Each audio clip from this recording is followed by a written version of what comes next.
Forever. Gone forever.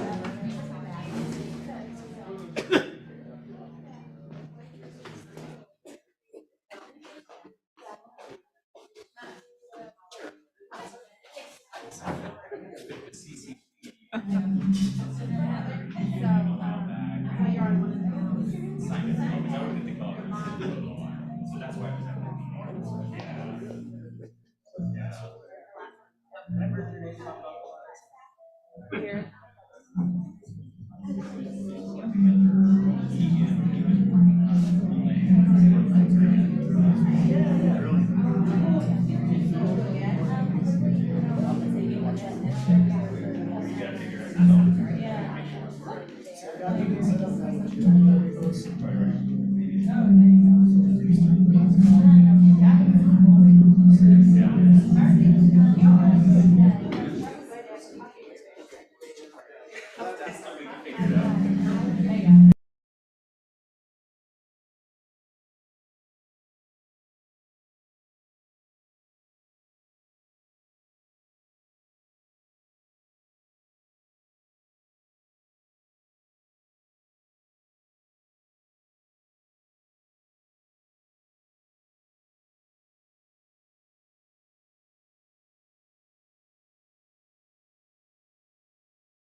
Check, check.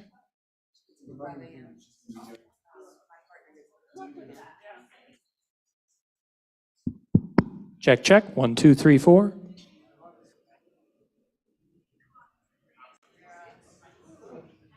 That is working. Sorry, I hit the wrong button.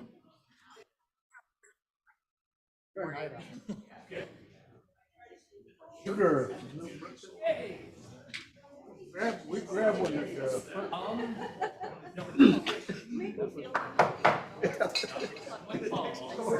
That was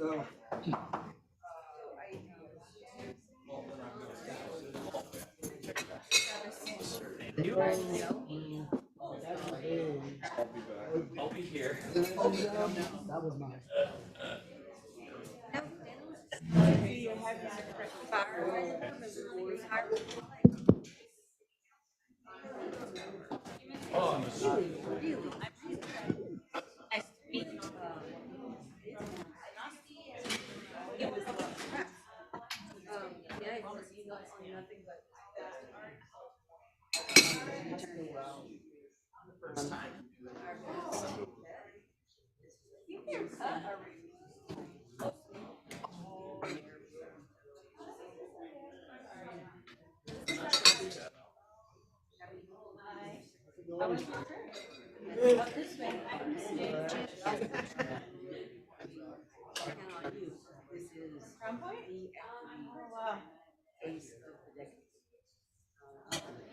Very politely.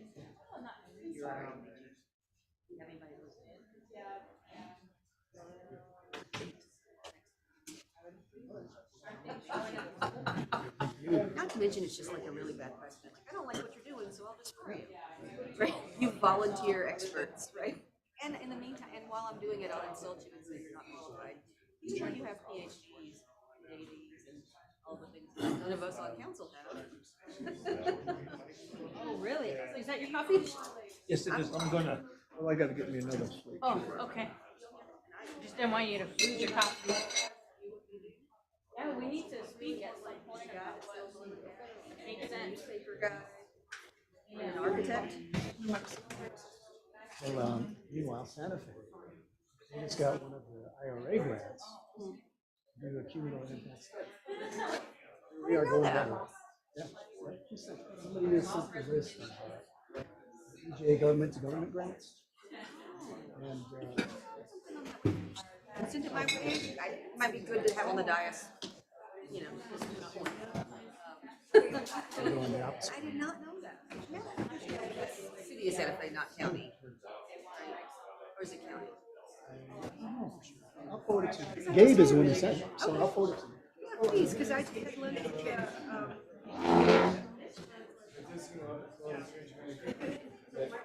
but either way, I'd like to have it. I think it is city, it's a joint thing. Care. Some. That is really cool. Thank you. Good to see you.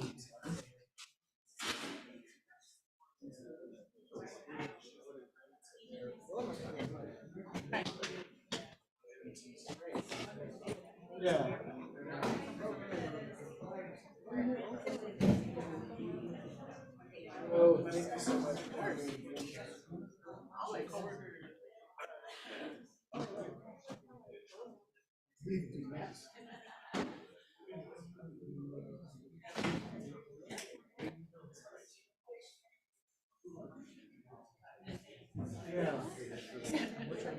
I think they said that. Yeah. Was this three or were you? Yeah. Three. Three right here.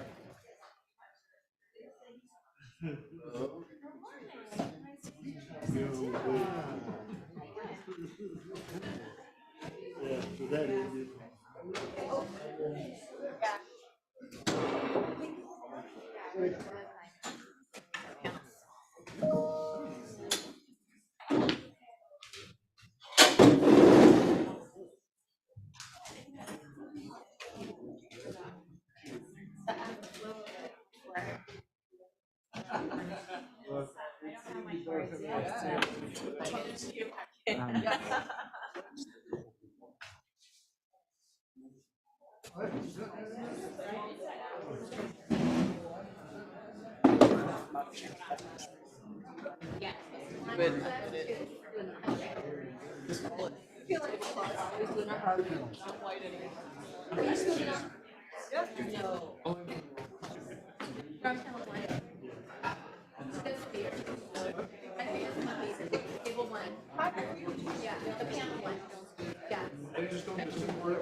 I got my city council.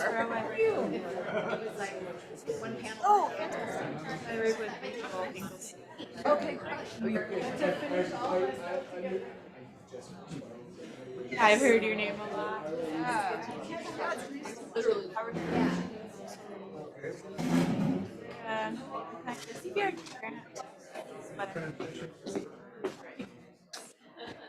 Very quick.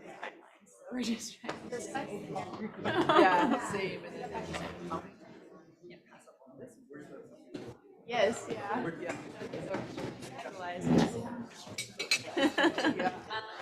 How do you like it so far? I love it. It's almost like working an entire. It's like the industrial revolution, but bigger. Yeah. But it is an honor. It's like it's an honor.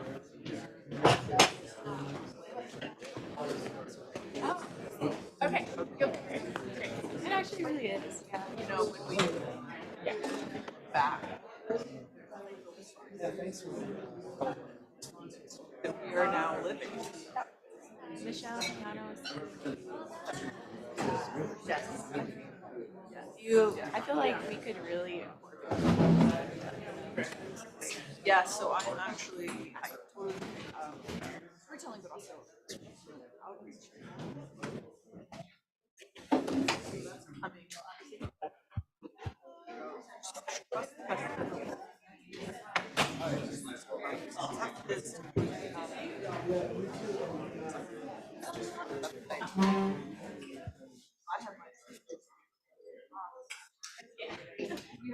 That's how it goes.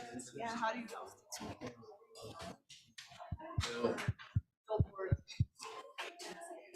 The output game. Yes. So is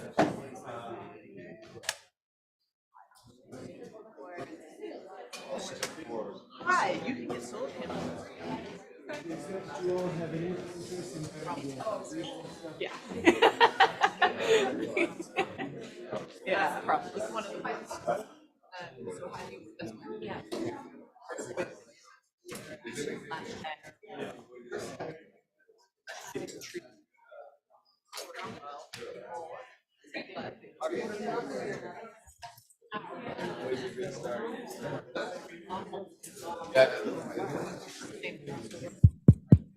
Check, check. That's all we know. Check, check.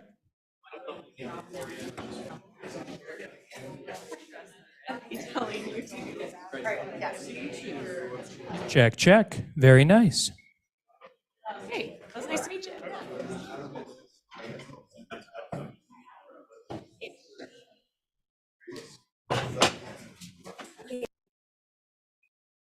Check, check. Hello? Yes?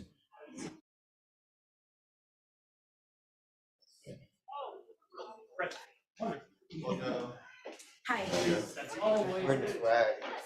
This is now. First, I like it.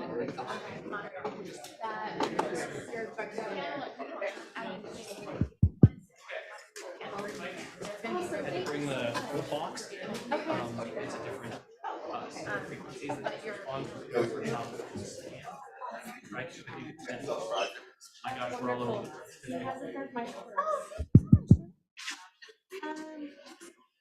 The folks in the auditorium finished up. Yeah. I forget.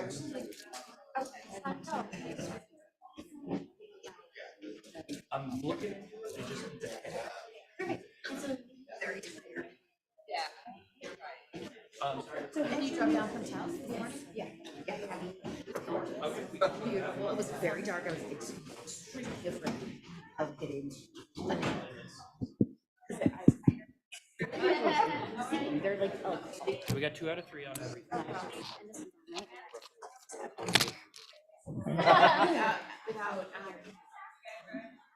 That's the collision. Just check the, yes. Okay. There you go. That's what? Just check the audio into the computer. Yeah, I'm gonna talk with you about Farmburg.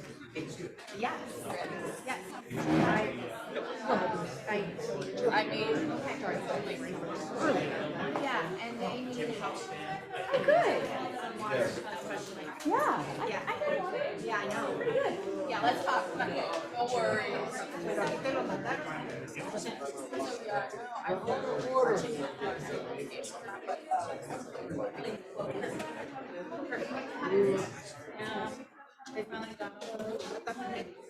Yeah, so she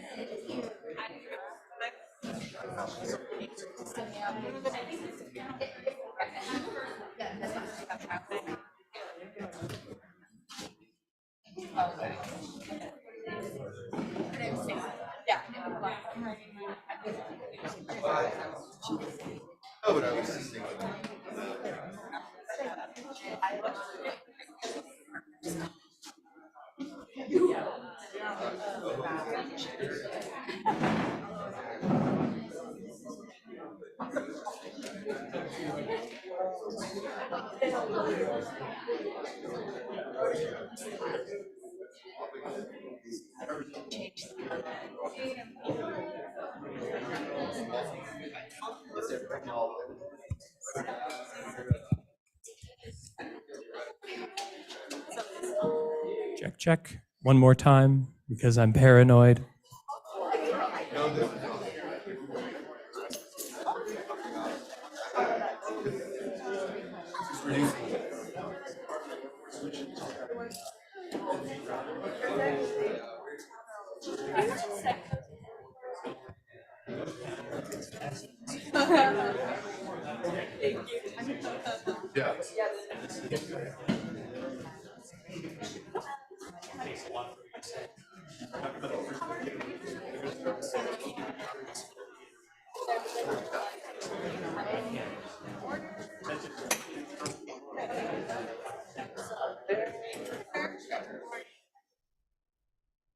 Check one more time just because.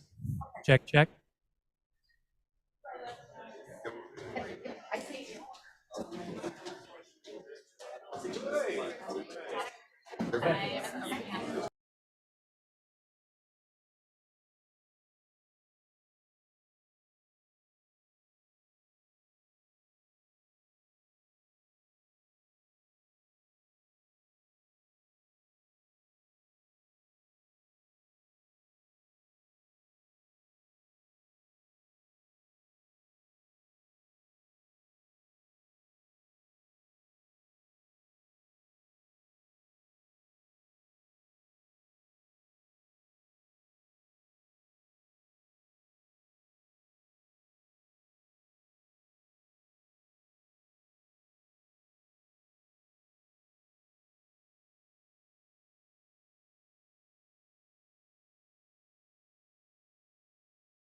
Oh yeah, for sure. I mean, the answer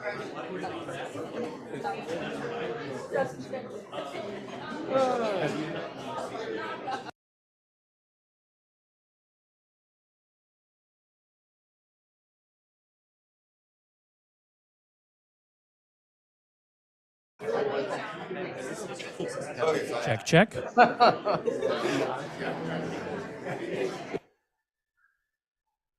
Check one more time.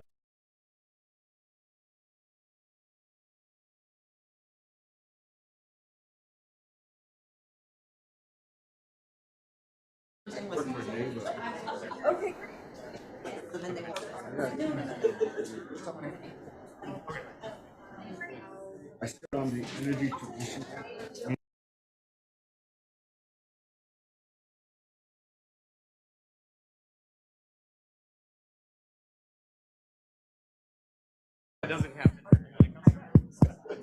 Check, check. Check, check.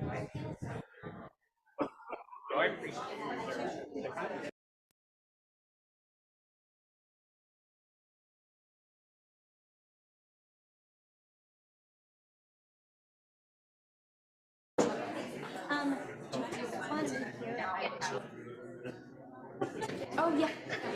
Yeah.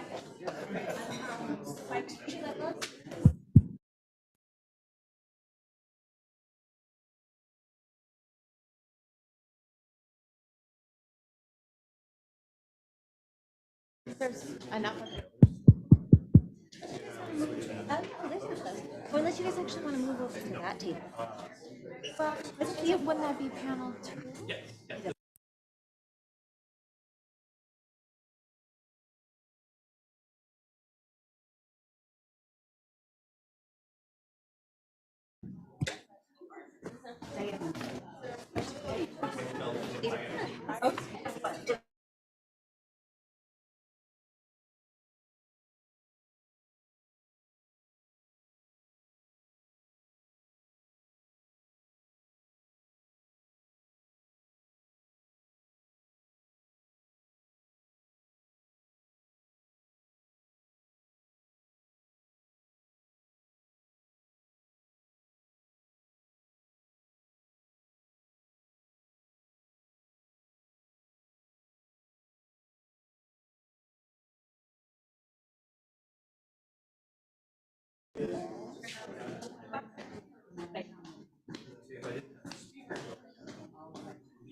Check, check.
At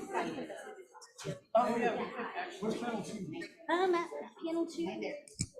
Don't mind me, just testing the microphone. Check, check. Testing the mic. Good. We are picking up audio. Check, check. I'll follow you.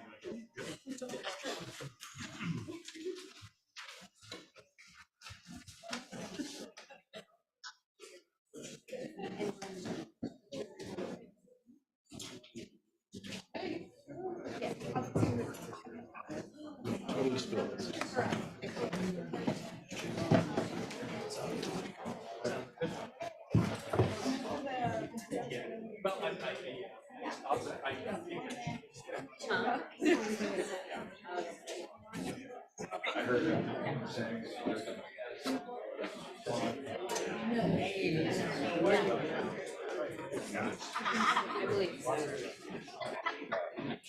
to keep you guys.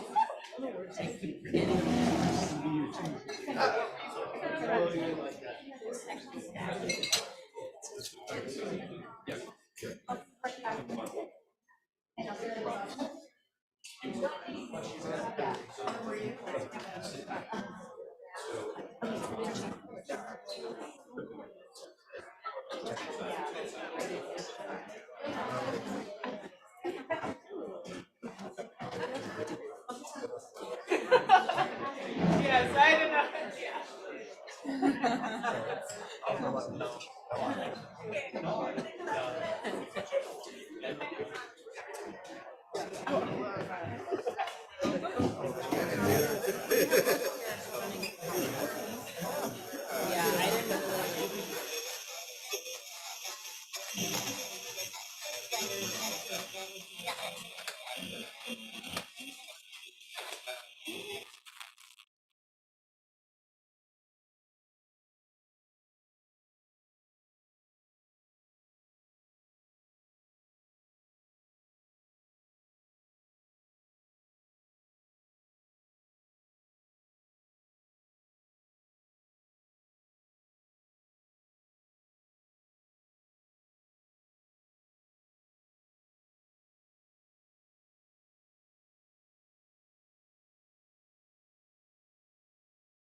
later this morning.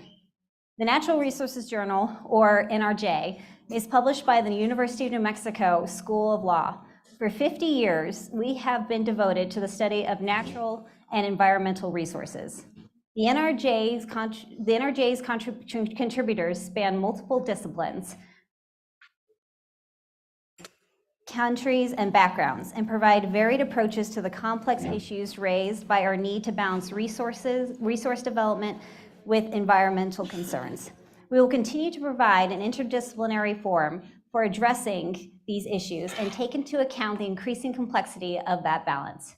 By working with our contributors, we aim to inform and shape the way our communities address these issues going forward. New Mexico has taken important steps to move towards a low carbon economy. A major challenge to a clean energy transition, however, will be how to ensure equitable opportunities for all communities. Similar to our contributors to our journal, our symposium's panelists represent a multitude of backgrounds, disciplines, interests, and ideas. Our panelists will feature voices of frontline communities, legislators, executive branch officials, business representatives, and University of New Mexico faculty who are devoted to the interests surrounding a clean energy transition and to the people of New Mexico. They will discuss a number of issues, including energy transition, challenges and opportunities for workers and frontline communities, equitable and sustainable economic development policy, structural barriers to this just transition, while maximizing federal funding opportunities. We would like to thank the Utton Transboundary Resources Center, the UNM School of Law's Natural Resources Environmental Law Program, and UNM Just Transition Grand Challenge for their generous organization of this event. Thank you. And now it's my pleasure to introduce New Mexico Speaker of the House, Javier Martinez.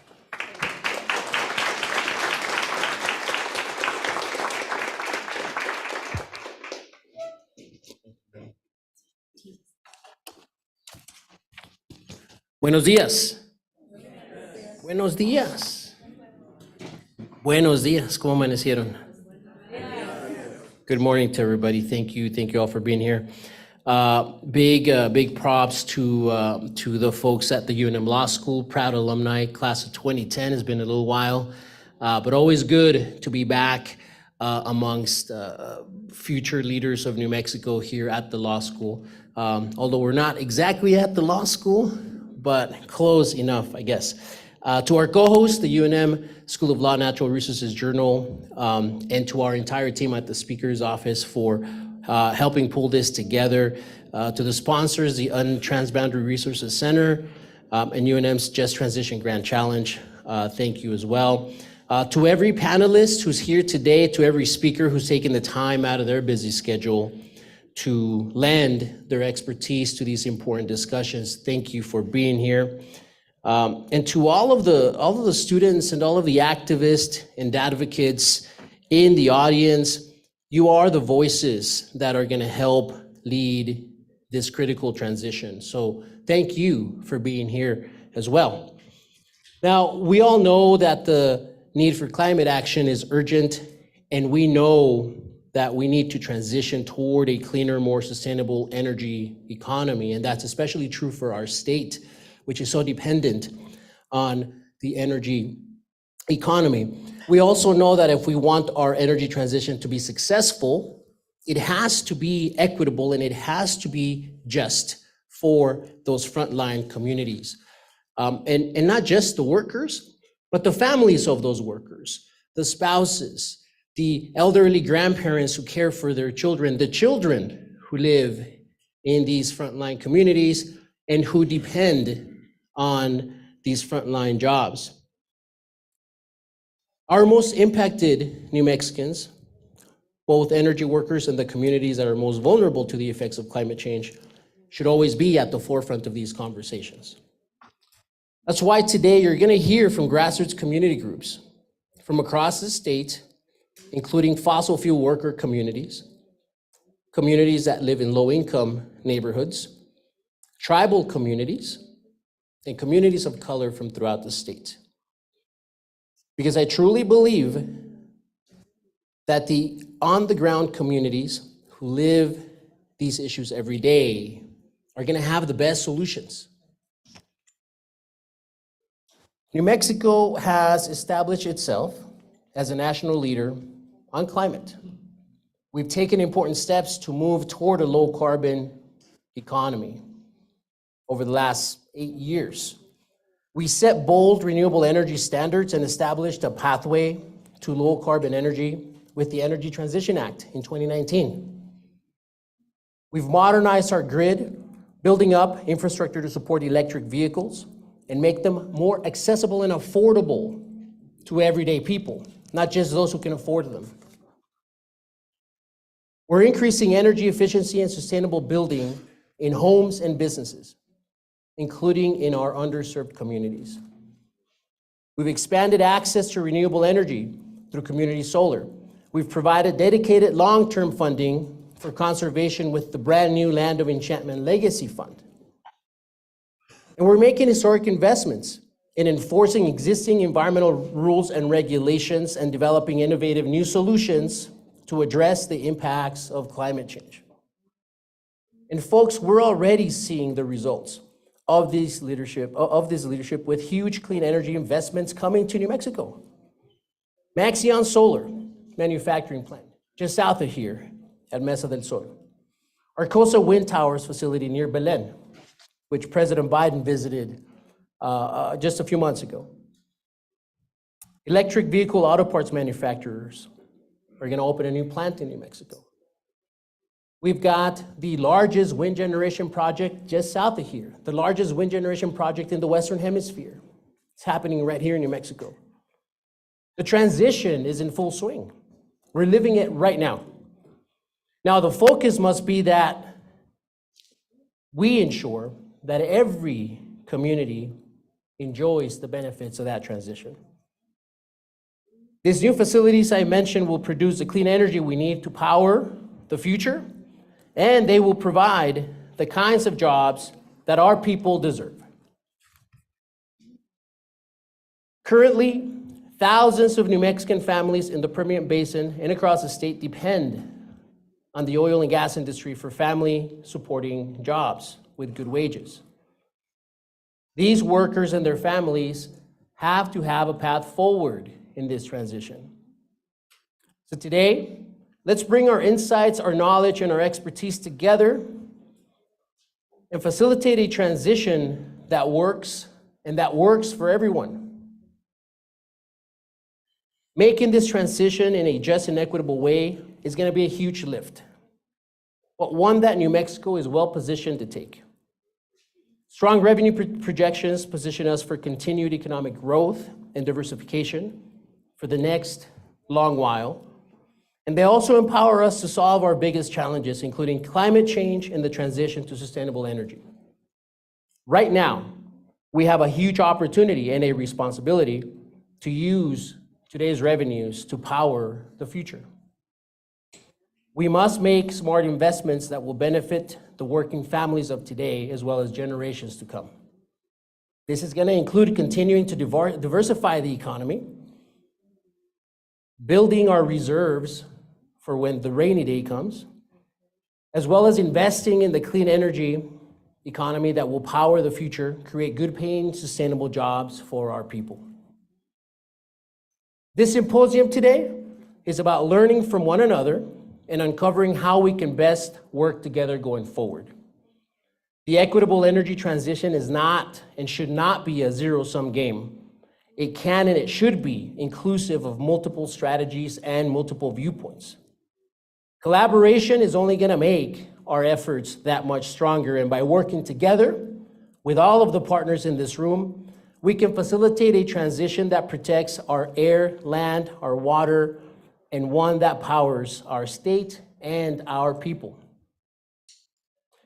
I want to thank you again for spending part of your Friday here to help us envision ways to tackle one of the greatest challenges facing our generation. The work that we do and the decisions that we make today are going to have impacts for years to come. Let's make sure we support the working families of today and that we leave a strong foundation for our children and our grandchildren. A las familias que están aquí, a las familias que vienen de comunidades como Farmington o Hobbs o Clovis o de donde vengan, y estoy viendo acá a las señoras con las camisetas amarillas, que ya las conozco bien, y a todas las otras familias que estén aquí, gracias por su compromiso en este movimiento. To all of those families joining us here from these frontline communities, and some of them are here, yellow shirts, because I know them. I've known them for a long time. And there are others here too from Northwest New Mexico as well, from tribal communities across the state. Thank you for being here. Your expertise will help shape how we move forward in this transition. Thank you all very much for your time, and now I want to turn it over to the Natural Resources Journal Student Representative, Annalisa Miller, to kick off our first panel.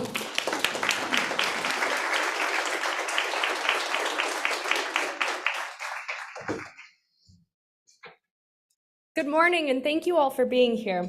Our first panel of the day will be discussing the challenges and opportunities for workers in frontline communities in New Mexico's just transition. Our panel will be moderated by Representative Cristina Ortez. Representative Ortez was elected to the New Mexico legislature in 2020 to serve the 42nd District. She has dedicated her career to improving her community and protecting the environment.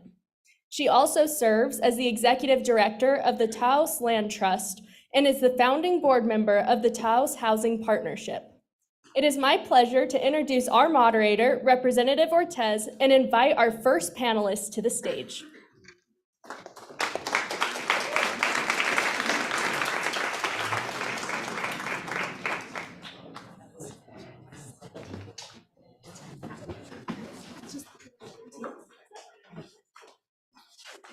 Can you all see me?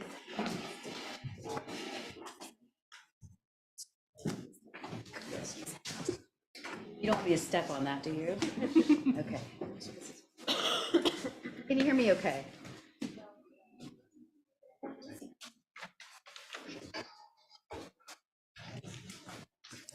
Now you can hear me?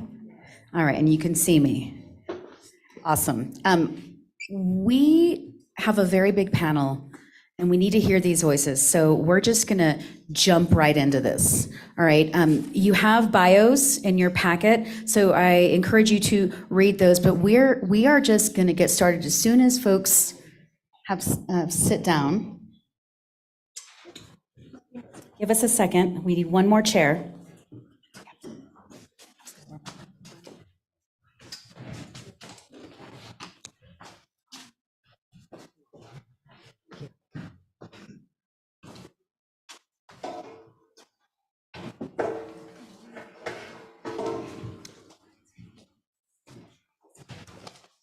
All right, is everyone ready? Okay, our first speaker is Maria Romano, and she represents Somos un Pueblo Unido. We will have consecutive interpretation by Diana Maldonado. So I now invite Maria to begin.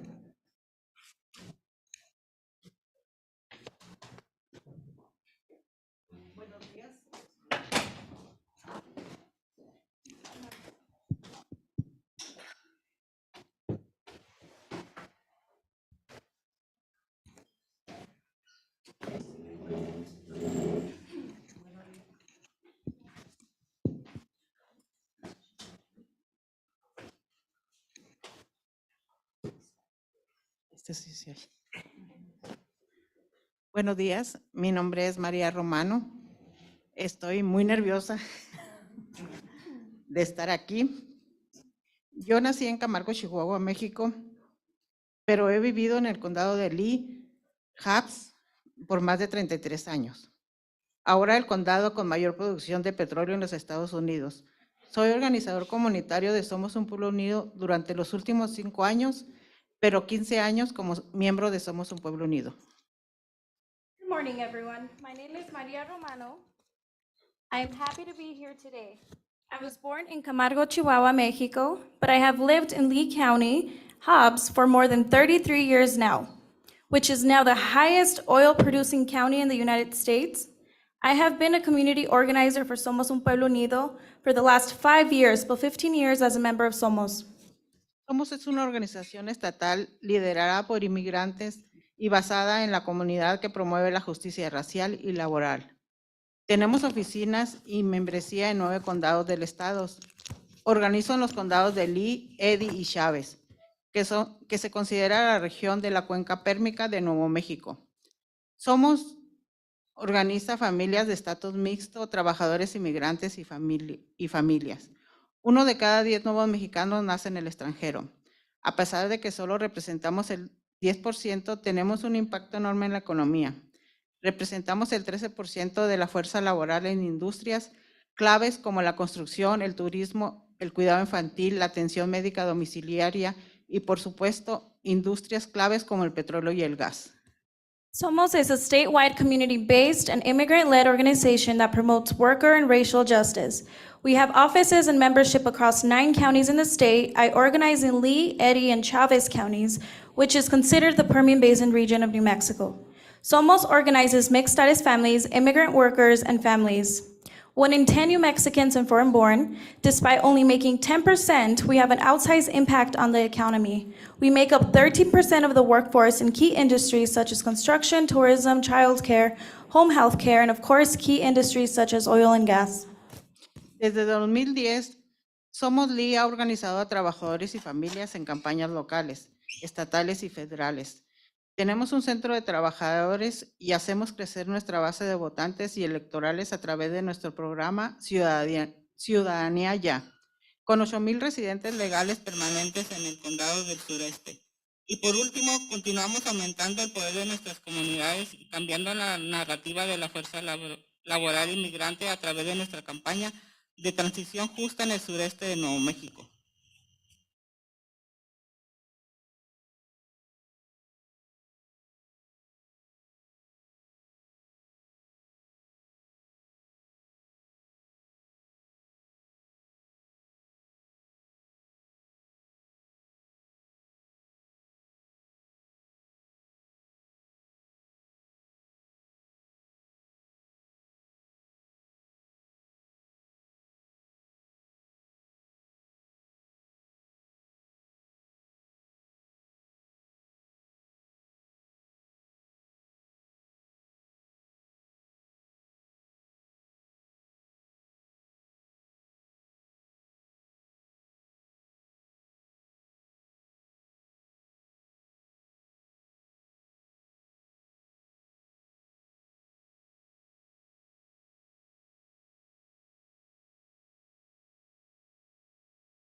not represented by unions, who have lived and worked in the industry for decades and who often experience the economic volatility of the industry. Workers work 12 to 16-hour days in extreme temperatures and inadequate training. Besides the dangerous working conditions, we are ineligible for unemployment benefits or most public benefits, and we do not have health care, work benefits, or retirement. We live within miles, if not feet, of oil and gas wells. This is our lives. We stay here because this is all we have. We do love our community, we do want to stay, but we do fear that with this transition, we will be forgotten and our communities will have to leave. Alternative jobs and workforce development opportunities are extremely limited, and with the limited offered, they exclude our communities. No hay una justa transición sin inversiones de capacitación en las comunidades que están en primera línea, como los trabajadores y sus familiares que están en transición, o quienes quieran ingresar a la fuerza laboral, como las mujeres y los jóvenes, no tienen oportunidades. Queremos una transición energética que brinde oportunidades equitativas en torno a la diversificación económica y las inversiones en desarrollos de la fuerza laboral de la cuenca pérmica. Queremos apoyo económico para las familias que han sostenido la economía de Nuevo México durante décadas. Por último, nuestra comunidad y nuestros trabajadores de primera línea deben estar al frente de cualquier conversación sobre su transición justa. Por ejemplo, hoy, al compartir este espacio y permitir que nuestras comunidades contribuyan a esta conversación con la secretaria Nair y otras personas que son claves para esta iniciativa. Quiero agregar que no es posible que en Hubs no haya ninguna cargadora eléctrica para los autos, ninguna. Entonces, es todo lo que tengo que decirles. Gracias. There is no just transition without workforce development investments into the communities that are at the front line, such as workers who are going to transition or who want to enter the workforce, such as women and youth, and have no opportunities and are often excluded. We want an energy transition that provides equitable opportunities around economic diversification and workforce development investments in the Permian Basin. We want economic support for families who have sustained New Mexico's economy for decades. Lastly, our frontline community and workers must be at the forefront of any just transition conversation.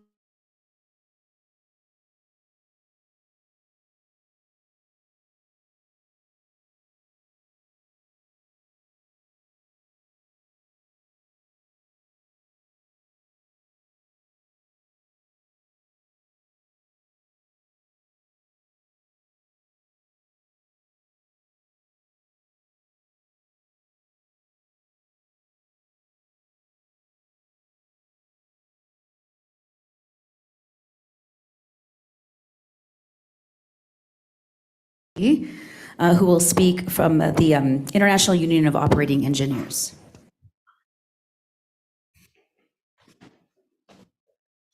Good morning, everybody. My name is Barry Dixon. I'm the business manager of the Operating Engineers Local 953, which has had the coal mines in northwestern New Mexico ever since they were created.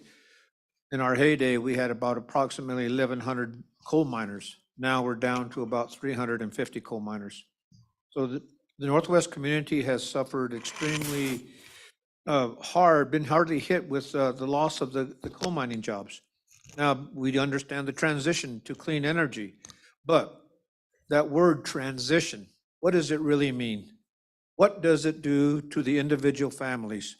For example, at San Juan Generating Station, when they shut that down, the coal mine, they 38% of the workforce left the community, out of state. They left and went back to other mines in the industry. The power plants, they were able to provide jobs to their workers in other locations, not so the mines. If you go back and look at the history of coal mining in the Northwest area, really, if you look at the picture, this is the transition. It's transitioning away from coal. The San Juan P&M mine in Winter Rock, that was the first one to shut down. Then the Navajo Generating Station in Page, Arizona, along with it 2 coal mines, Black Mesa and Kayenta. And now San Juan Generating Station, which now there's no more La Plata mine, there's no more San Juan mine, there's just the Navajo mine, which feeds the Four Corners Power Plant. Escalante, they shut down. They also offered jobs to their employees in other locations, not so the mines, as I understand. The coal miners at El Segundo and Lee Ranch, they were left on their own to find jobs. So when we look at our workforce that we had there, 38% leaving the state, about 38% also remaining in the area, but it cost them. It cost them their livelihoods.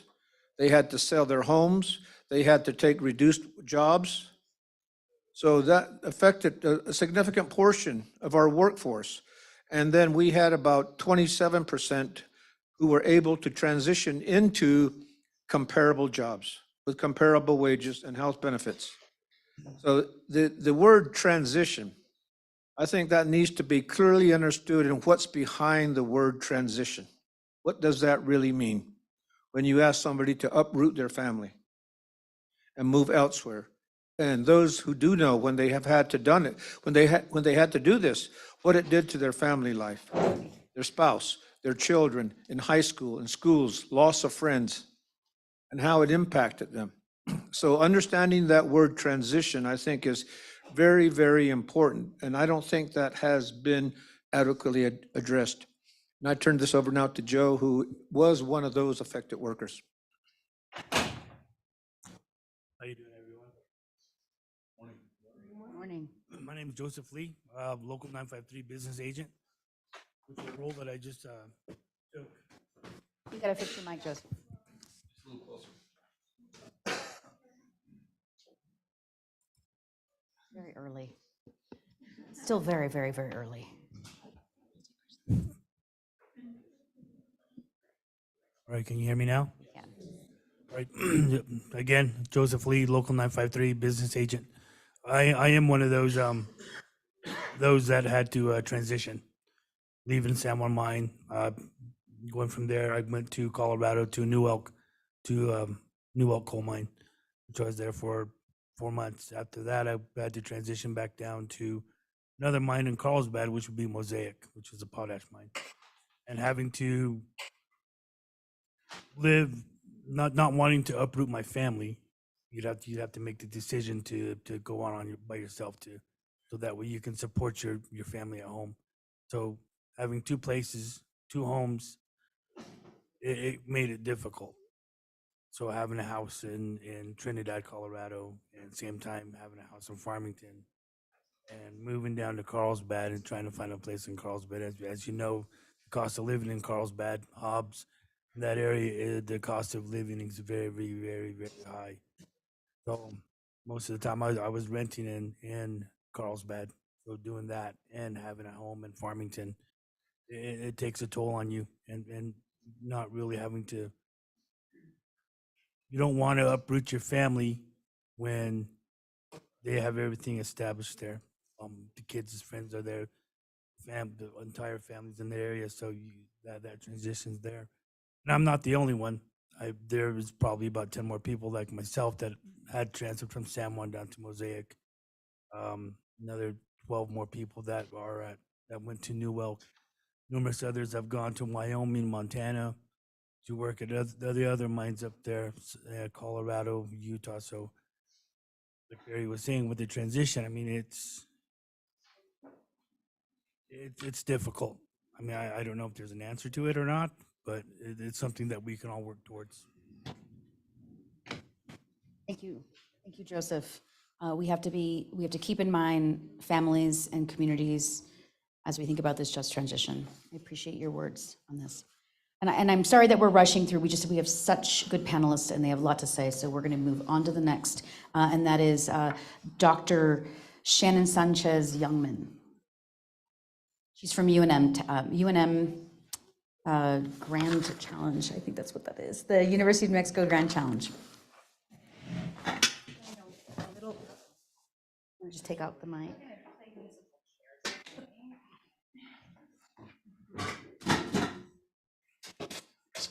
Who would have thought this would be so interesting to watch us? Good morning.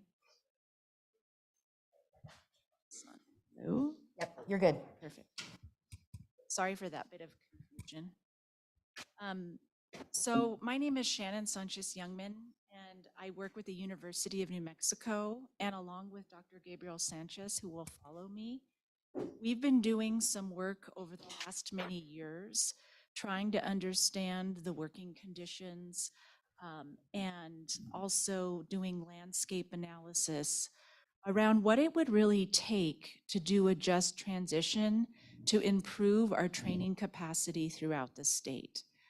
What I'm going to talk to you about today is some more recent work that we've been doing in close partnership with Somos, really trying to understand what are the current training needs and what are the desires of folks who are living in the Permian Basin as they face a transition moving forward. So our talk is a little more boring because it's data, but it's really building upon some of the important things that our previous panelists just spoke so eloquently about. So just to give some context, the southeastern region is a very vital region, both in the New Mexico economy and in what local communities have to offer. New Mexico's population really only grew by 2.8% in the last decade, but significantly higher growth occurred in the southeastern region of the state. So those of you that are in the policymaking realm, this is an important population in our state, and it's growing. Just to give you an example, in Otero County, we saw a percent increase from 2010 by 6.3%, and in Eddy County, a percent increase by 16%, and in Lee County, a percent increase by 15%. So policies that are really attempting to rebuild communities as they transition from oil and gas are very critical because this is where our population is growing. Now, just quickly, we've been doing an ongoing smaller study with Somos, and what I'm talking to you about today has to do with some survey work that we conducted in the winter, and we went out and co-facilitated some focus groups down in the Permian Basin. So today I'm going to be talking about those results, but just so that you know, we're doing some current work together to do more survey and more focus group to really zone in on trying to understand what workforce capacity really looks like in that particular region. And Gabe will talk about upcoming work that he'll be doing as well across the state. So we heard some powerful stories, and just to kind of bolster those stories with data, we know that accidents are really common for oil and gas workers. In fact, in our recent survey, we find that 46.2% of respondents have accidents on the job, while a whopping other 42% said that this accident causes permanent damage. So in our most current work, in the current context, we know that workers are reporting unsafe working conditions and injuries that lead to disability and death without a proper health and safety net. And you just spoke so powerfully about that.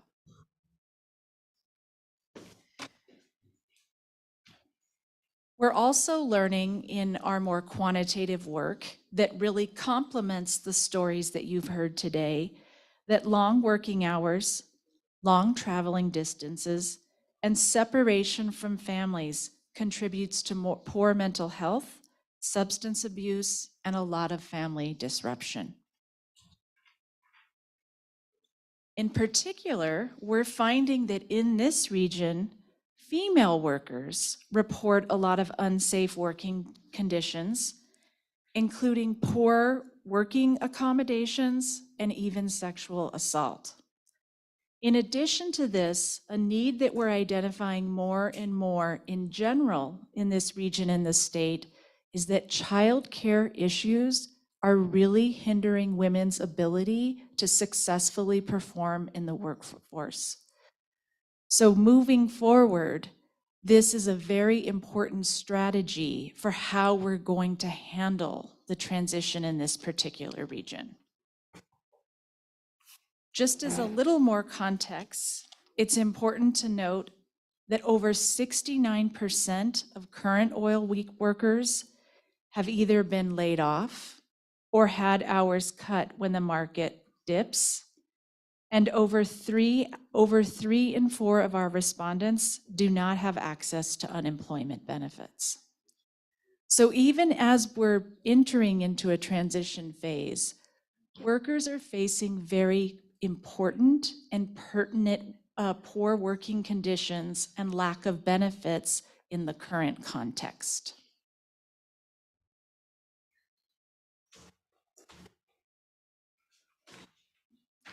So, despite some of these grim results, what are some areas of opportunity moving forward? Well, in our current work, and this is a rare thing, I think Gabe said this in our last presentation, when you do survey research, you never have all of your respondents answer one way. But in this particular study, 100% of the respondents said that they would take job retraining programs if they were free and if they had convenient hours and locations. So clearly, workers in this region 100% support job retraining programs as we move forward. Workers are also concerned about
and our food sources. You know, when you don't have clean water, that means the food that you're growing is not as nutritious as it should be.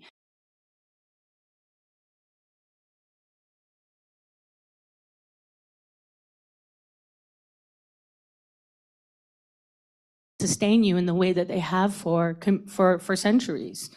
And I think one of the biggest things that we've been working on right now was in the passage of a lot of policy.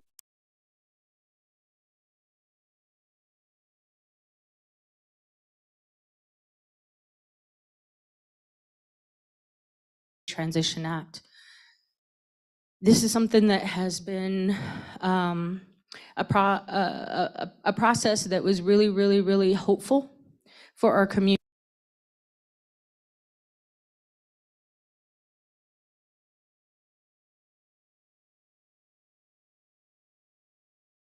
To go directly to those frontline community members. Yet 2019 and now it's 2013, that hope has turned to heart.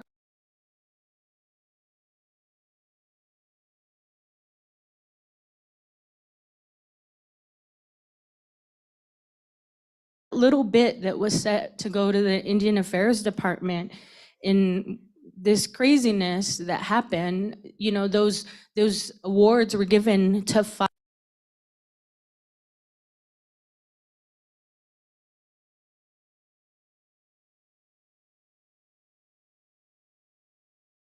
DCRE, the Diné Center for Research and Evaluation, Diné Introspective. These were the 5 folks that were named from the Indian Affairs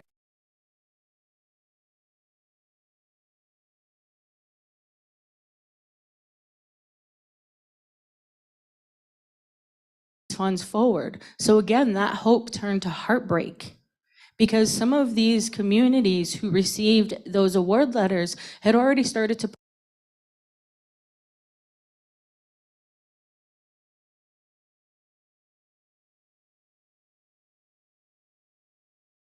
expand and transition that economy from oil and gas into things that truly help our communities. Yet again, these were rescinded.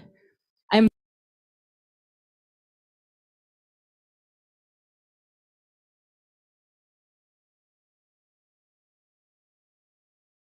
here, they uplift businesses that are not meant to help the frontline communities. We have Libertad, Kinetic Energy, Big Navajo, and Sono Ash.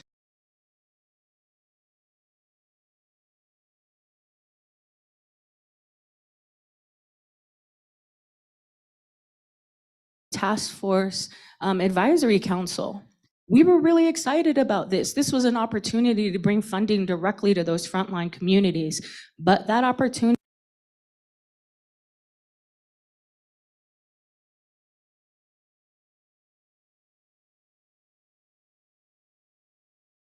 Department can still award these to those communities. And in another point, we have other buckets of money. Why are these Indigenous frontline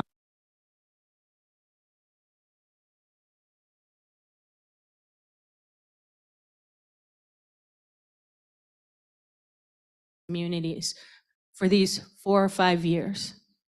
And now those funds are gone.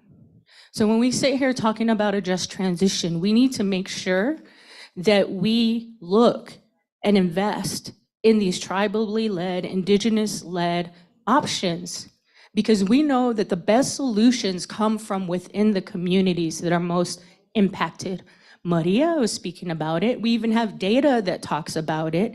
This is the time where we need to come together and we need to be able to allow our leaders to speak on what makes the most sense to them. And then instead of talking, we need to support them in the way that is real, because we thoughtfully looked at how the ETA could move these funds forward, but we missed the bucket, we missed the ball. We dropped the ball with what happened most recently. So I just want to be able to let you all know that this was a great opportunity that was missed, and I hope that we can do what we can to fix that. And moving forward, that when we're looking at policy, that we look at centering these Indigenous and frontline communities, because it's our workers, it's our family, it's our land and air and water that are being devastated, and we really need to put the force behind making sure that we right those wrongs. Thank you. Thank you, Atsa. Secretary Sarita Nair, 5 minutes. I'm so sorry. No worries. Thank you, Representative, and thanks to all my fellow panelists and colleagues. So I'll pick up where Atsa left off with the Energy Transition Act. And thank you to all of those of you in the room. I see many of you who advocated for that act and did a lot of good work. So it created 3 funds. One was for displaced workers. We got about $12 million into my department, Department of Workforce Solutions. Another one was to the Economic Development Department. They got just shy of $6 million. And then to the Indian Affairs Department got just shy of $2 million. And so I think there was a lot of good intent behind the way that that was structured to these different populations. There was a lot that was right about specifically our Displaced Worker Fund, because it created the flexibility to give assistance directly to workers. It also gave us the flexibility to take our time in doing that, because one of the things we know from both the research and our personal experience and listening to the voices of workers is that it takes time to recover from the loss of an industry like this. So trying to get that money spent in 10 minutes after the plant closes is not a good idea for workers. So there was a lot that happened right, but there were a couple of things that I think we learned. One was the funding was designed to be spent on recent plant closures. So the plant closure, as the law was initially drafted, had to have happened within 1 year of spending the money on those workers. And thanks to Representative Allison, who's here with us today, and some of his colleagues from San Juan County, we were able to amend the Energy Transition Act so we didn't have that time barrier anymore. And I think that's going to be really important going forward. It also was, by definition, backwards looking. So even though it did take time for the money to come through, there's a lot there, but I think anything in the future, we want to be able to get ahead of the ball. We don't have to want to wait for a closure to be able to start interacting with these workers and making sure they get help. Second of all, there was a geographic restriction around how we're allowed to help the workers. And especially in the Four Corners area, we had to exclude a number of workers who had lived in Arizona, Colorado, and also who lived outside of what's quote unquote the affected area, which is a 100-mile radius of the water flow, New Mexico. So I think, and as my colleague Barry said, a lot of folks had to move, and a lot of folks left their jobs in anticipation of the closure, so they weren't part of that mass layoff. We could still help them, but if they moved out of that area, there were some challenges there. So moving forward, I don't think we want to restrict people by where they have chosen to live because the industry closed. We want to be able to help New Mexicans wherever they are, and the New Mexico workforce wherever they may live, especially when we're in that border region. And third, I think it is the most important, which is we can't wait for people to be flat on their backs before we try to help them, which is what happened here. There were a lot of reasons for that. Part of it was the stream of money coming in through P&M. Part of it was that the law required an additional appropriation of the money. So we had it sitting in our bank account from July of 2022, and we're not authorized to use it until April of 2023. And we just we've gotta be more flexible and more proactive. Preventive medicine is cheaper than surgery, and we're gonna see that in this context as well. So briefly, I'll tell you what we did with the money, what we're getting ready to do with the money. We gave $20,000, what we call direct assistance payments, to all of the workers who were affected by the closure. Those included the miners at Westmoreland Mine, the P&M folks, and affiliated businesses that closed or lost their contracts because of the closure. We did this for 2 reasons. One, the governor was passionate about what she felt was a promise that had been made by both herself and the state to directly support workers. And second, we heard from many families, including the folks that Barry brought to the committee that we were talking about, the community committee, that it's expensive to lose your job, that you were having to pay COBRA payments, that you had to find childcare, that you had to have 2 parents working where 1 parent used to work. So we needed direct assistance, and we gave that out. And we've had, let me double check the latest number here. 592 applications approved, to give you a sense of the span of that money. So then the governor also allocated another $15.4 million into that displaced worker fund, and we're getting ready to work on phase 2. And that is going to take everything we've learned from the SOMOS and UNM studies, from hearing the committees and from hearing the workers, to put together exactly what was discussed, which is a bundled package of education, support services, and living stipends, because we know most workers cannot afford to go back to school and work full-time unless they have the ability to work part-time because they're getting a living stipend, or they have a stipend to cover the additional childcare and other costs. So that's going to be coming out in the next month, but the first step, as always, is going to be to listen. So we're going to have a series of meetings up in the Four Corners area to hear from workers, to hear from our educational partners, which are San Juan College, Dina College, and Navajo Technical, and to hear from our tribal partners, and to hear exactly what the demand for different occupations is going to be, so that we're training people into areas where there is demand and where there are programs, and where there aren't programs, we have the flexibility because of this ETA money to build them. So that's what we'll do to make sure that they're in community, in appropriate languages, and at times when people can access them. Thanks. Thank you, Secretary. And now I'm going to try to do some Gabe math, where we have 3 questions, 7 people, and like 20 to 24 minutes. So I'm going to ask the panelists to restrict your answer to 1 minute. And Joseph and Barry, you're going to have to switch off. And sorry, Gabe and Shannon, you're going to have to switch off as well. So we're going to go, and this is the order we're going to go in: Maria, Barry or Joseph, Dr. Sanchez or Dr. Sanchez-Youngman, Dr. Sanchez, Atza, and Secretary Nair. Here is the first question. What barriers prevent your communities from accessing a just transition that provides equitable opportunities or barriers, or benefits, equitable opportunities or benefits to workers and frontline communities? Maria. Existen pocos programas de desarrollo de fuerza laboral en la cuenca pérmica de Nuevo México para trabajadores adultos. Como yo no sé bien el inglés, estoy usando interpretación, porque en mi pueblo no, el programa de ESL, inglés como segundo idioma, lo ponen en el mismo horario en que estoy trabajando. O como o aprendo. No hay un programa nocturno o por internet ahí en la localidad. Así que para mí es muy difícil trabajar y estudiar. Es una de las cosas que necesitamos en nuestras comunidades.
youth who won't see a transition, but will want to enter the workforce for the first time.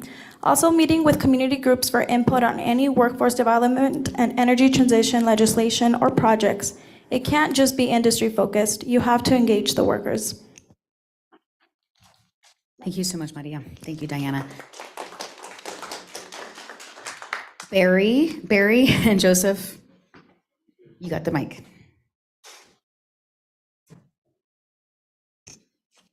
There's a couple of things here that I think really need to be brought forward in the Four Corners area. Like I said earlier, the transition from coal. One of the major things that could help that Four Corners area is a rail line. That has been in discussion for, I'm going to say, close to 2 decades and has never come to fruition. That in itself would open up San Juan County, not just the Navajo Nation, not just the businesses on the reservation, but the entire community. Pelletized alfalfa plants, meat packing plants, other ways to get the product that is developed in this energy sector of the state to other parts of the state. That is one of the big things that has been a holdup and that could help the community as a whole. But alas, tribal government, state government, county, city government have not been able to address this issue, and it's been there for so long. Another thing, they talk about apprenticeship programs. Apprenticeship programs. Unions have probably the best apprenticeship programs in the entire state.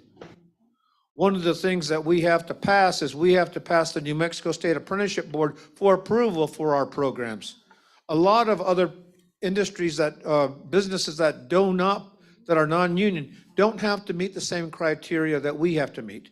Also, at the same time, money that is available for those nonprofit organizations, and believe it or not, a lot of unions are nonprofit too. We're not eligible for that funding. We have to use our union funding to support our own apprenticeship programs, while other communities and other organizations can use state money, federal money to reach the same thing. So if you really look at that apprenticeship program, having the unions have availability to state and federal funding would help the apprenticeship programs across the state. Thank you, Barry. Are you saying we need to abolish the anti-donation clause? I think I'm hearing that from you. Sorry, I'm going to lose my unpaid job as moderator. Joseph.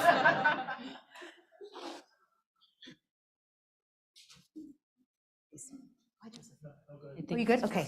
All right, Atsa, answer that question. I think this is something that Power for New Mexico really considered the last couple of years. And, you know, funding to support the ideas that we set in that HB 188, the Just Transition Office, I think would move a lot of these potential really great ideas forward. The other thing I wanted to mention was tribal consent, tribal consultation and consent, really. I think that's something that was missed in a lot of these potential policies and these discussions going forward. For us, really, job training in communities makes a lot of sense, localizing those job trainings. We have Diné College, Navajo Tech in our areas, and they provide a lot of these services, but they don't get the funding that they need to have the larger class sizes that would really help in the transition. Again, childcare is something that we're always looking for. And I think, you know, we have internships and apprenticeships, but I think they need to be paid. I think that makes a big difference for folks in terms of their interest, in terms of their actual ability to participate in these types of programming. I would love to have more surveys out in the Navajo Nation to be able to really get the viewpoints and the ideas from our communities. And then I really think we need to prioritize funding into these communities, in these frontline communities, and really be inventive and open to the suggestions that come from the frontline communities, because again, they're the ones dealing with the brunt of the transition, and we really need to do what we can to support all of them. Thank you. All right, Secretary Nair. Thanks. You know, it's just not that complicated, and I'm speaking to my colleagues here who are in similar positions. We just have to form relationships and listen to people, and we have to do that every single time, and the relationships have to be strong enough that if we aren't listening, we get nicely called to the carpet as my friends in labor, my friends in tribal communities, my friends in worker communities will never hesitate to do, and you have to be grateful for that. So when you hear us talk about the ETA programming and it hits every point that you heard our panel talk about, that's not because we're smart, that's because we listened. And that's the key. We might have been the only department that did the required tribal consultation under the Energy Transition Act, and that's just how it has to be. And I also agree with Barry's point on apprenticeship, even though our money is equally available to all organizations, regardless of whether they're labor, for-profit, or nonprofit. That money is tiny relative to the cost of apprenticeship, both on the training and employment side. So there is a need for more funding of apprenticeship programs. Thanks. Thank you so much, Secretary. That comment about apprenticeships leads us to our next and final question. What job creation would you like to see that supports frontline communities for the former workforce, for the displaced workforce, and for the future workforce? Maria. Nos gustaría ampliar la representación de los trabajadores y la comunidad de la cuenca pérmica de grupo de trabajadores sobre economía sustentable. No todas las comunidades de primera línea son iguales. Las mujeres y jóvenes sufrirán también. Es importante escuchar a los trabajadores a medida que se desarrollan políticas económicas y de desarrollo laboral. Es por eso que nos asociamos con el Centro de Política Social de la Universidad de Nuevo México, con la doctora y doctor, que nos están ayudando a desarrollar este estudio de desarrollo de la fuerza laboral para escuchar directamente de los trabajadores y comunidades del petróleo y el gas en el sureste sobre ideas de desarrollo de fuerza laboral y creación de empleo. A medida que Nuevo México se aleja de los combustibles fósiles, nosotros, los trabajadores y familias de inmigrantes del petróleo y el gas, nos negamos a quedarnos atrás en las industrias emergentes o ser desplazados por falta de capacitación laboral en otros sectores. Eso nos ayudaría mucho a formar otros empleos porque nosotros no somos los expertos, así que pedimos ayuda a los que saben y a través de los estudios estamos viendo qué otras, necesitamos a los especialistas, qué otras fuentes de empleo podemos tener en el sureste, porque igual que los navajos, nosotros no nos queremos ir de ahí. We'd like to see an expansion of worker and Permian Basin community representation from the Sustainable Economy Task Force to ensure more economic and workforce opportunities that align with our needs in the Southeast. Not all frontline communities are the same. Women will suffer. It is important to listen to workers as economic and workforce development policies are developed. This is why we partnered with the University of New Mexico Center for Social Policy to develop a workforce development study and hear directly from oil and gas workers and communities in the Southeast around workforce development and job creation ideas. Thank you so much, Maria. All right, we have Barry and Joseph next. Job creation, what do you want to see? I know you have lots to say on this, Barry. You've been saying it. Keep saying it. Yeah, I think one thing everybody realizes but doesn't really realize is that the industrial base of a community, every city in this state that has a thriving economy has an industrial base, not just concerning energy, but the building of all the widgets that we need to have in the communities. So the industrial base has to be there. That helps right now the energy jobs that are being lost and will be lost in the future to allow workers to transition to something they know. You know, labor, we build factories, we build buildings. We don't build solar-powered birdhouses. But you could. So we have to have that industry there. Like I said earlier about the rail going into the Four Corners area, there's talk about developing the pelletized alfalfa plant there, but getting the product out. The Four Corners areas is large in cattle growing. One of the largest farms out there, as I understand, is Nappy. We have to ship the beef 400 miles out of the county to have it processed and then turn around and ship it right back. Another example is right now, I was amazed, for the cost of gasoline in Farmington right now has been steady for the last umpteen months at $4 a gallon. I come down here to Bernalillo, $2.82. Whoa, slam on the brakes, I'm pulling in there to gas up. So, you know, that, I think the lack of that for that San Juan community area there is that rail system. That has to be done, and that would help a vast majority of the whole San Juan County. Thank you. It's 2:57 in Española right now. All right, Joseph, would you like to contribute? Yeah, I would think to make a point, like Barry was saying, was that rail system. I mean, if money was no option, that would be the things, the rail system. All right, we hear you on that. All right, Dr. Sanchez Youngman. I think we've spoken about this one quite a bit, so I'll try to hit on a couple of points that we haven't. One is, I'm an eternal optimist, so I'm always looking for what can we say here at the closing of a panel to give people some enthusiasm. And if you look at the pay differentials for clean energy jobs and other industries that have similar levels of education, there's this myth that you gotta have like a master's in engineering or a PhD to get access to these jobs. The actual best benefits and pay differential are folks that only have high school degrees or associates. That's where you see the greatest advantage in terms of how much people make per hour. And that's what a lot of our workforce looks like in the state of New Mexico. So I think if we think about that and not just focus on the high level, six-figure jobs, I think we can be better at making sure that we're communicating to New Mexicans about what's available to them so that they're excited about this transition. And then finally, the only thing I don't think we've talked about, because I'm trying to think if there are any points we haven't hit on, is all the spillover industries that are going to be impacted by this transition. And the best example of that I've heard from communities, and I think you're already hearing this in terms of the Northwest Quadrant, what about all those mom and pop grocery stores, the restaurants that have thrived on that workforce in oil and gas who are their customers? They're incredibly worried about what the future looks like for them when there's no more oil and gas workforce to service. And so I think we need to be expansive and not just think about, hey, the solar industry and all these industries, who are they going to employ that's being displaced?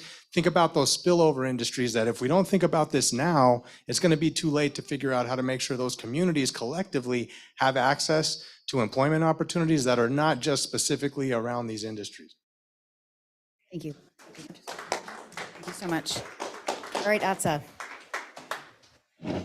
So I would say, bringing into Northwest New Mexico some of these businesses like Maxium, a solar manufacturer, would not only bring jobs, but it would also bring tax incentives and base to the community that is missing. I think if we look at investing in tribally led and indigenously led renewable energy businesses, that would be also a way to not only uplift the folks that are living there, but to increase the economy. If we look at like just native and renewables, for an example, that's a solar company there. They could have their own paid internships as well, and they would increase providing electricity or solar power to the Navajo Nation right now, which 40% of us do not have that energy. I think also looking locally, as Gabe was saying, we really need to invest in those businesses that are being displaced right now. And then when we look to the future, I think pushing in our schools that it's okay not to go to a 2 or 4 year college degree, that it is really beneficial to look at these renewable energy internship type programs and looking at the trades, because I think that's somewhere that folks are able to have really great jobs, but we don't talk a lot about in the general community. Folks just are like, oh, I got to go to college to do this, that, and the other.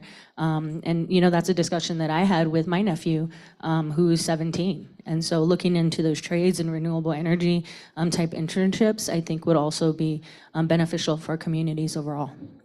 Thank you so much, Atsa.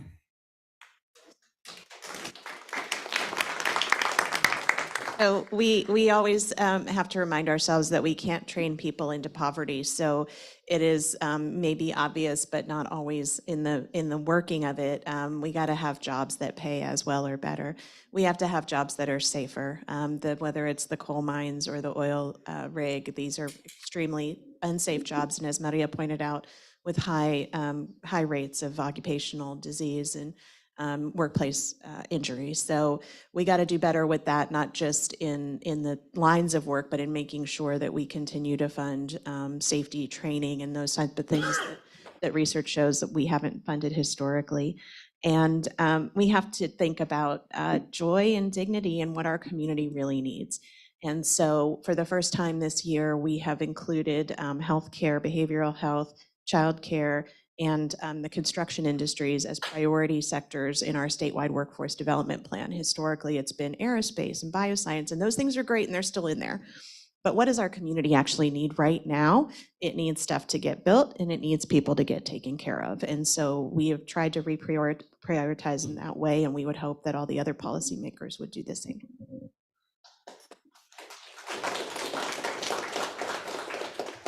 Thank you, Secretary. Thank you, all the panelists. This concludes our panel. I really want you to give it up for these incredible people.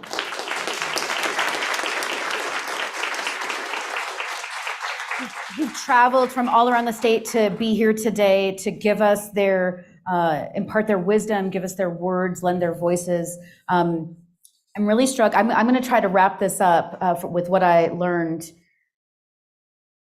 I am heartbroken by the hope to heartbreak comment that Atsa made, truly, right? And I think with all the people in the room today, the agencies, the nonprofits, the workers, the oil and gas community, we have got to do better for each other, period, right? We have an unprecedented amount of money right now in our state budget. We can do this, and we can do this right.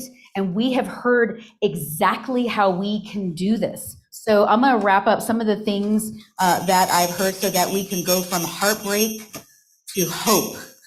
Thank you, Atsa, for that. Our most ambitious policies, our successful climate policies, like the ETA, have been led by our workers. We must continue to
Can you move this one just over here?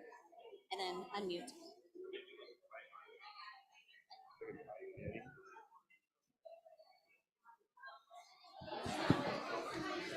Hello. If we could start getting to our seats to start panel 2, that would be great. Sure.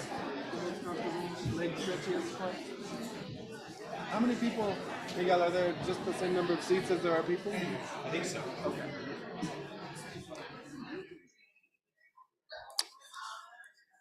All right, it's 10:30. We're going to start getting ready for panel 2.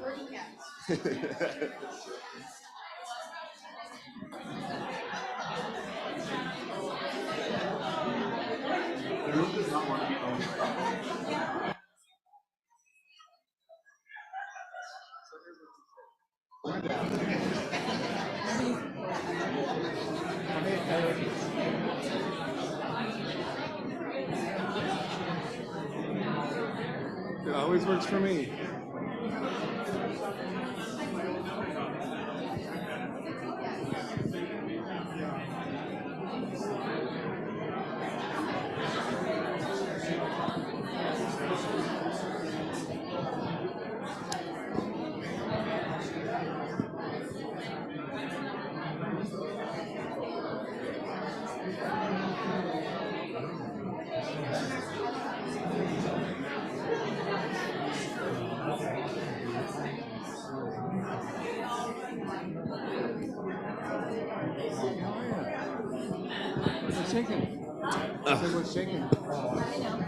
All right, it's 10:30. We're going to start off with panel number 2.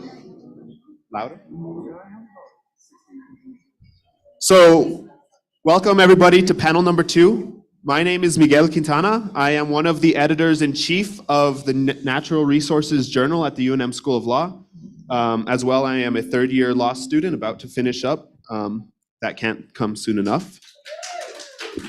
So panel 2 is called Next Steps to Implement Equitable and Sustainable Economic Development Policy in New Mexico.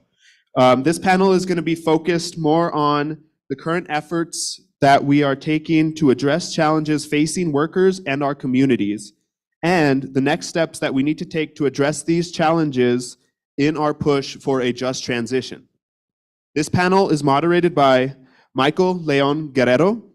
Michael is the Economic Sustainability Advisor for the Center on Civic Policy. He specializes in community organizing and grassroots alliance campaigns to promote environmental and economic justice projects. So without further ado, I'll turn it over here to Michael. Thank you. Thank you, Miguel. A minute to figure this out.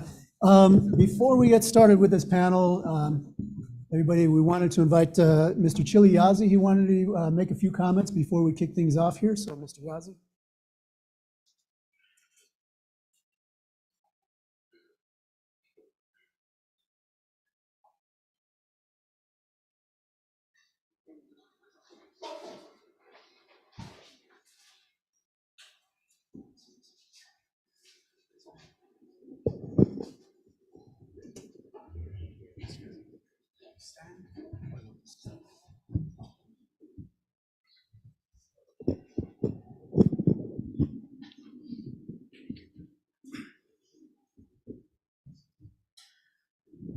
My name is Chili Yazzie. I'm from Shiprock, Northwest New Mexico.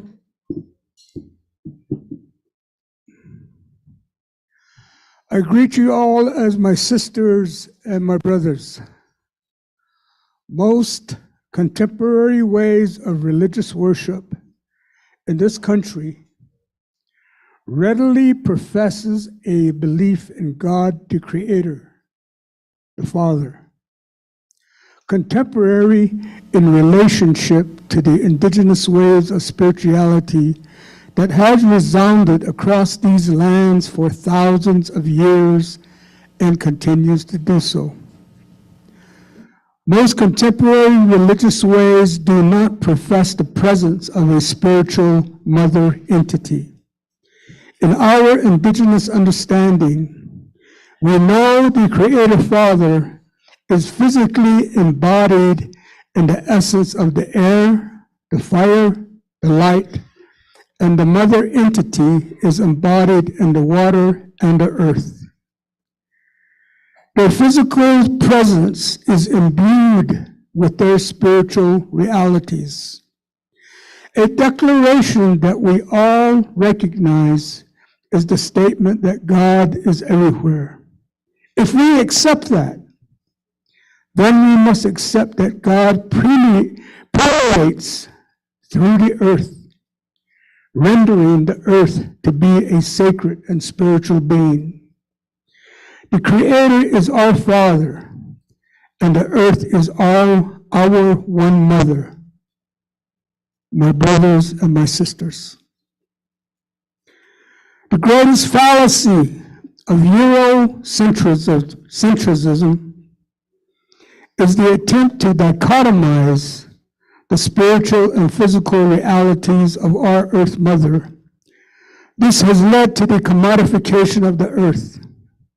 Through our indigenous eyes, we see this as reasons to exploit her, justification, and authorization to take and take and take from her without regard for her living, her beauty, her necessity for the continuum of all life, and her limitations. We understand the argument that this manner of development is deemed necessary to provide comfort to people for jobs and revenue. But we must also understand that the acts of extraction are abuses of infinite hurt and damage to our one Earth Mother. A selfish and thoughtless infringement on her spiritual essence. Why do we even consider a transition to clean energy? Because of the massive, incalculable extent of extractive abuse that has been inflicted. The cause for the seeming irreversible condition of the climate crisis. It appears the earth is dying.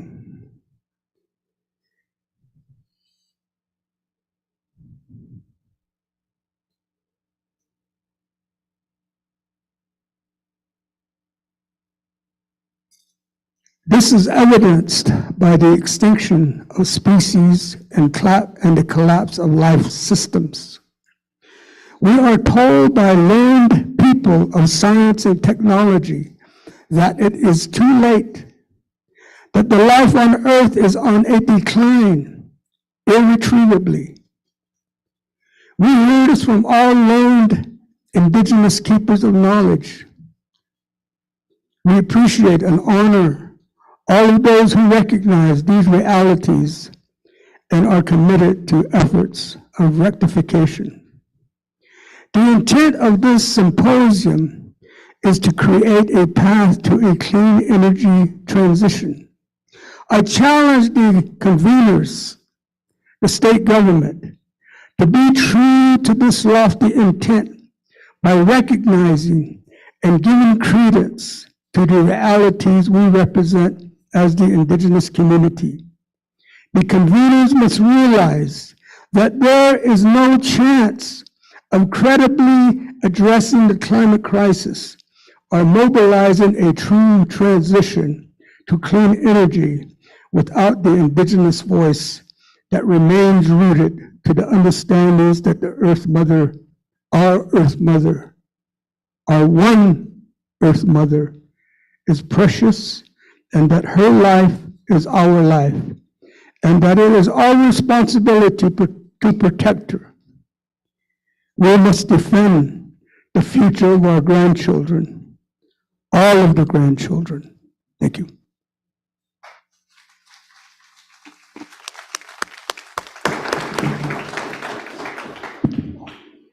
This back here.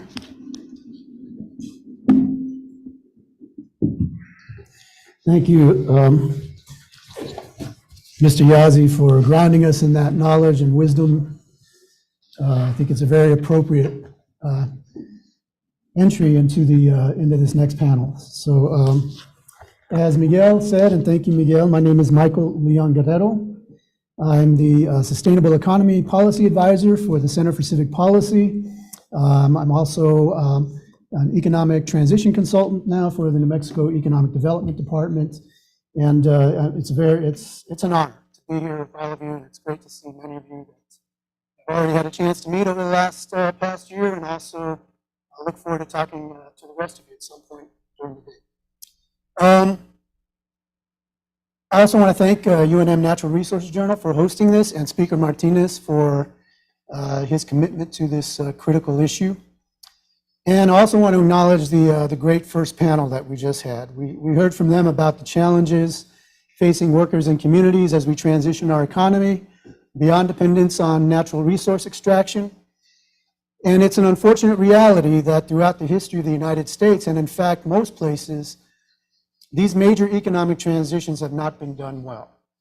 Workers, their families, and communities are too often treated as stranded assets and not as human beings, much less as the leaders that define their own transition. So in this panel, we're going to elaborate on current efforts to address these challenges and next steps that we'll need to take to make sure that workers, their families, and communities are not left behind. The good news is that there's a lot of great work already happening. Legislators, tribal leaders, and community organizers, industry leaders, and economic developers are being proactive to develop the policies and programs we need to diversify our economy. The Bipartisan Infrastructure Law and the Inflation Reduction Act have also opened new possibilities to reshore manufacturing to New Mexico. The speaker spoke earlier to several projects where state and local leaders are leveraging these resources to make New Mexico a leader in renewable energy development. And it's not just the energy sector. Logistics, warehousing, and manufacturing industries are moving into and expanding at the border. The outdoor recreation industry is growing thanks to the division established in NMEDD, and new resources and jobs are now available with the creation of the Early Childhood Education Fund. And yet, there are a set of challenges that come with these enormous opportunities. How can we rapidly develop a New Mexico workforce to take these jobs? How are we going to provide housing opportunities that are affordable for workers and students? How can these new opportunities reach the workers, families, and communities at the center of our economic transition in the San Juan and Permian Basins and other rural communities that have historically been marginalized from good-paying jobs and economic development? And how do we assure that justice, equity, diversity, and inclusion are at the heart of our economic transition decisions and assure that affected workers and communities are at the table deciding the future of their lives and communities? So fortunately, we have a very distinguished panel that has all the answers to these questions. Oh, Mike lost his mic.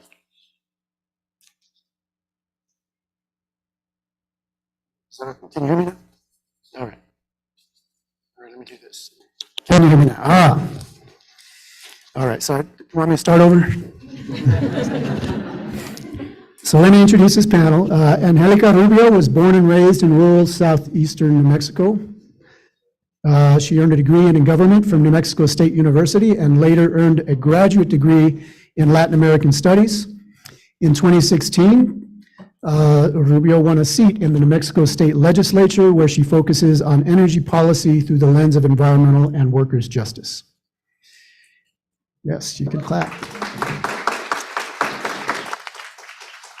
Shawnee Harvey currently serves as a JEDI, Justice, Equity, Diversity, and Inclusion Coordinator for the State of New Mexico's Economic Development Department. She's a graduate of the UNM School of Management. She has taken her background in engagement and organizational leadership to help communities navigate government and political systems effectively. She's also the transitioning chair for the Sustainable Economy Task Force, tasked by the New Mexico Legislature with transitioning the New Mexico economy away from its reliance on natural resource extraction. James Poviwa. James Poviwa is a regional director for the Natural Resources Defense Council, where he engages in climate and clean energy policy and advocacy for the advancement of just transition, sustainable economies in the western states, and lands protections. He began his career as a print journalist at the Santa Fe New Mexican, where he earned an Associate Press Award for investigative journalism. James earned a Bachelor of Arts from Goddard College, and he's the chair of the Sustainable Economy Advisory Council and vice chair of the Sustainable Economy Task Force. James grew up in Los Pachecos, New Mexico, Nuevo Mexico, and is a proud member of the OK Owingate Pueblo. Born and raised in New Mexico, yes, give it up, give it up. Born and raised in New Mexico, Rob Black, Lovington, I believe. Earned a Bachelor's of Art degree from the University of New Mexico, another Lobo, and a Juris Doctorate, I'm ashamed I don't know what that is, from the University of California, Hastings College of Law, San Francisco, I believe. Black has over 21 years of experience in public policy, advocacy, and economic development. Prior to joining the Chamber, Mr. Black was the Senior Director for Community Relations at Pacific Gas and Electric of California, one of the largest combined gas and electric utility companies in the country. Give it up. And Professor Serge Martinez teaches primarily in the UNM School of Law's Economic Justice Clinic, which focuses on support for grassroots economic development initiatives, enforcing the rights of low-wage workers, and improving housing stability and conditions for low-income tenants. His background includes work as a senior staff attorney at the Urban Justice Center's Community Development Project, where he represented tenants and tenant associations and provided transactional legal assistance to nonprofits and worker-owned cooperatives.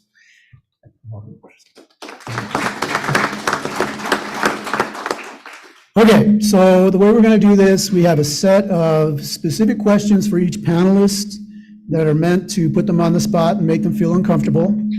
And I'm just kidding. Yeah, so they're all taking on a different aspect of this question around just transition. So we're going to do a first set of questions for each of them, and then try to make this as conversational as possible. So there'll be some questions that each of them can answer if they choose to, and others that are going to be very specific to them. So we're going to start it off with Representative Rubio. Representative, just transition has been both a personal and political priority for you. You've been a legislative champion on just transition for a number of years now. So can you give us some background on your legislative work in this area and what you see is still needed moving forward? Thanks, Michael. Hi, everyone. I'm Angelica Rubio, and I serve District 35, which represents much of the greater city of Las Cruces. I've been serving in the legislature for 7 years. I'm about to complete my 7th year in the legislature. So being uncomfortable is actually I'm pretty used to it at this point. I was born in Roswell. I grew up in Lake Arthur, which is about 10 minutes north of Artesia. Most, if not all, of my family still reside there. And most, if not all, are either working directly with the oil and gas industry or have indirect ties with them. So this for me is not only just an important issue for me in terms of my own values, but it's very important to me in terms of just some of the personal experiences that I have with the industry and the family that continues to be employed by it. I came into this legislature knowing that there would be a lot of work to do around economic transition, specifically our way to make our transition away from oil and gas. This is, and you've heard it probably in the earlier panel, is that it's an economy that is definitely not sustainable and not viable for our communities. Our communities definitely deserve opportunities that are much more sustainable and lifelong. And I think that we are primed right now to be able to provide those opportunities moving forward. But I think it's really important that the legislature take some really bold ideas and put them into policy. I'm grateful for the speaker for hosting this today. I think that having him in this leadership role has really allowed for many of us who've been talking about this issue to really put it at the forefront of much of our policy work moving forward, especially as we head into a historical budget session, which we will start in January. And I'm trying to really not count the days to that, because as you all know, I don't like Santa Fe very much. There are a number of policies that I have introduced over the course of the last 7 years since serving in the legislature. But before I lay those out, I just want to give a shout out to the previous panel, particularly the people who have been involved in the work for a really long time, and who I have had the great honor of working alongside. As you all know, we are an unpaid legislature, and so for me, I rely heavily on many of the advocates who do this work on a day-to-day basis, and really who are working with people on the ground who have a sense of what's really happening, and people who are deeply rooted in community. And so for me, that is really important to me. And so I want to make sure that I applaud them for their work. Because there's some pieces of legislation, particularly 5 pieces that we have introduced since 2019 that have been integral to the work that we have sort of laid out a roadmap towards. These pieces of legislation don't necessarily solve all the issues, but one thing that I've learned serving in the legislature is that this is not a body that can work towards transformational change. It's very much incremental, but it's also about how do we reduce further harm to our communities. And I feel that these pieces of legislation have really helped to sort of catapult that value system in terms of making sure that we center the people who are directly impacted by extractive industries as well as exploitative industries that historically the state has pursued. In 2019, we worked on funding a workforce clean energy economy study, which was led by UNM. Gabe's here, Gabe Sanchez, who helped with that, and many of the advocates. It actually started at the start of the pandemic in March. And that was one of the things that we were really worried about, was that the pandemic, which was going to really put a hurdle into our having really honest conversations with communities, but in fact, it actually was, it surpassed any of our expectations. We had hundreds of people participate in these conversations about why it was important to have a clean transition. And so that led to other legislation that we would introduce later on in 2021, which was the Climate Solutions Act. Unfortunately, that legislation did not make it through our initial committee, but we were able to extract really important language from that legislation, which would create the Sustainable Economy Task Force that allowed for the advisory council, which many of the folks on this panel will talk about who are a part of. That came out in 2021 to really sort of and figure out what exactly we need to do to really build a sustainable economy here in New Mexico. Last year, and this is where I think many of us experienced the create of how the sausage is made in the legislature, because it was a really challenging year for many of us, is that we worked on House Bill 188, which was to create a division of economic transition. That legislation didn't get the kind of traction that we had hoped for, but what we are centered on is really that state government needs to create a division or a department specifically to focus on transition, not just in terms of how we transition away from oil and gas, but that we also have to create something that's sustainable, that's holistic, that allows for energy workers, for example, if they want to transition away from an oil and gas, from an energy job to maybe something that is aligned with their hopes and dreams, like we should be able to provide those opportunities for them. A department, division, however we decide to move forward with that, that is something that's at the center of the work and the policy that we want to create. There's been a lot of talk around advanced tech, which is what this legislation ended up becoming over time. And this is the piece around where I talk about transformational change versus harm reduction. This is something that we need to really think about as we move forward with legislation, that organizing and community organizing at the core is, should be and is at the priority of this work.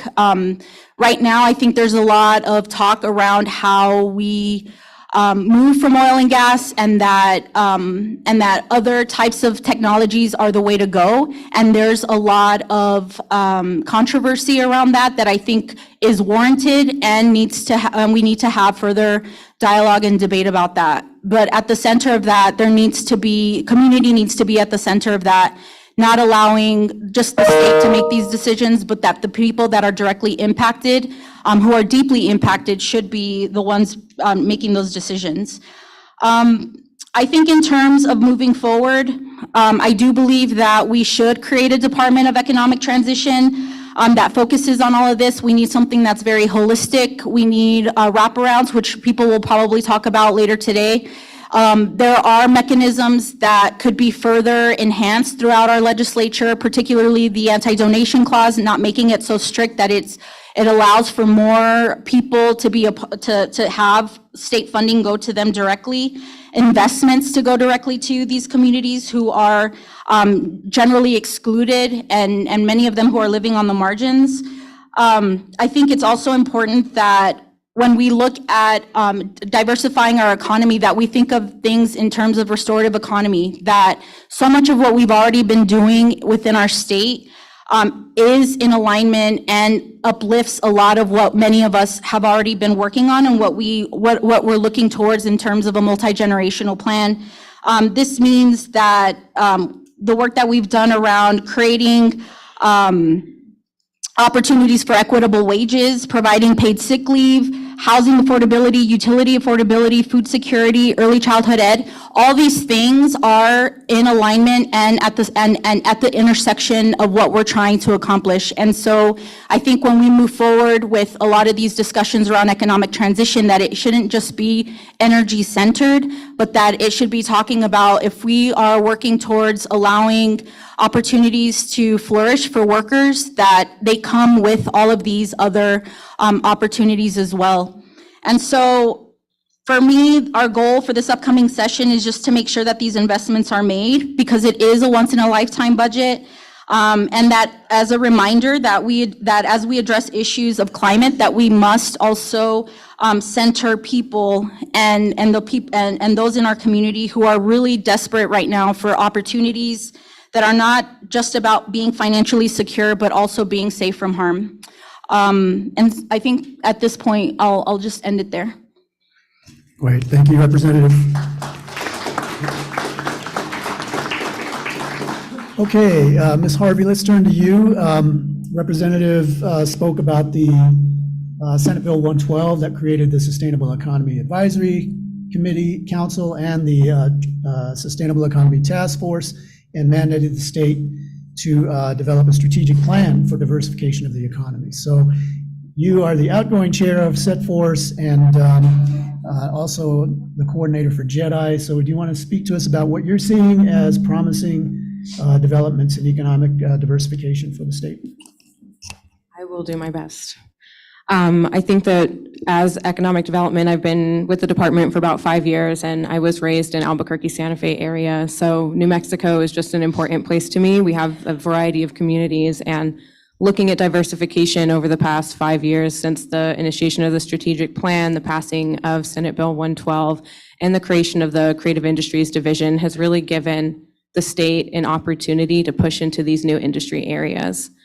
I think from my observations and chairing the SETForce for this last 6 months, the task force for this last 6 months, it's given me the opportunity to see that there are areas that we still have a lot of work to do.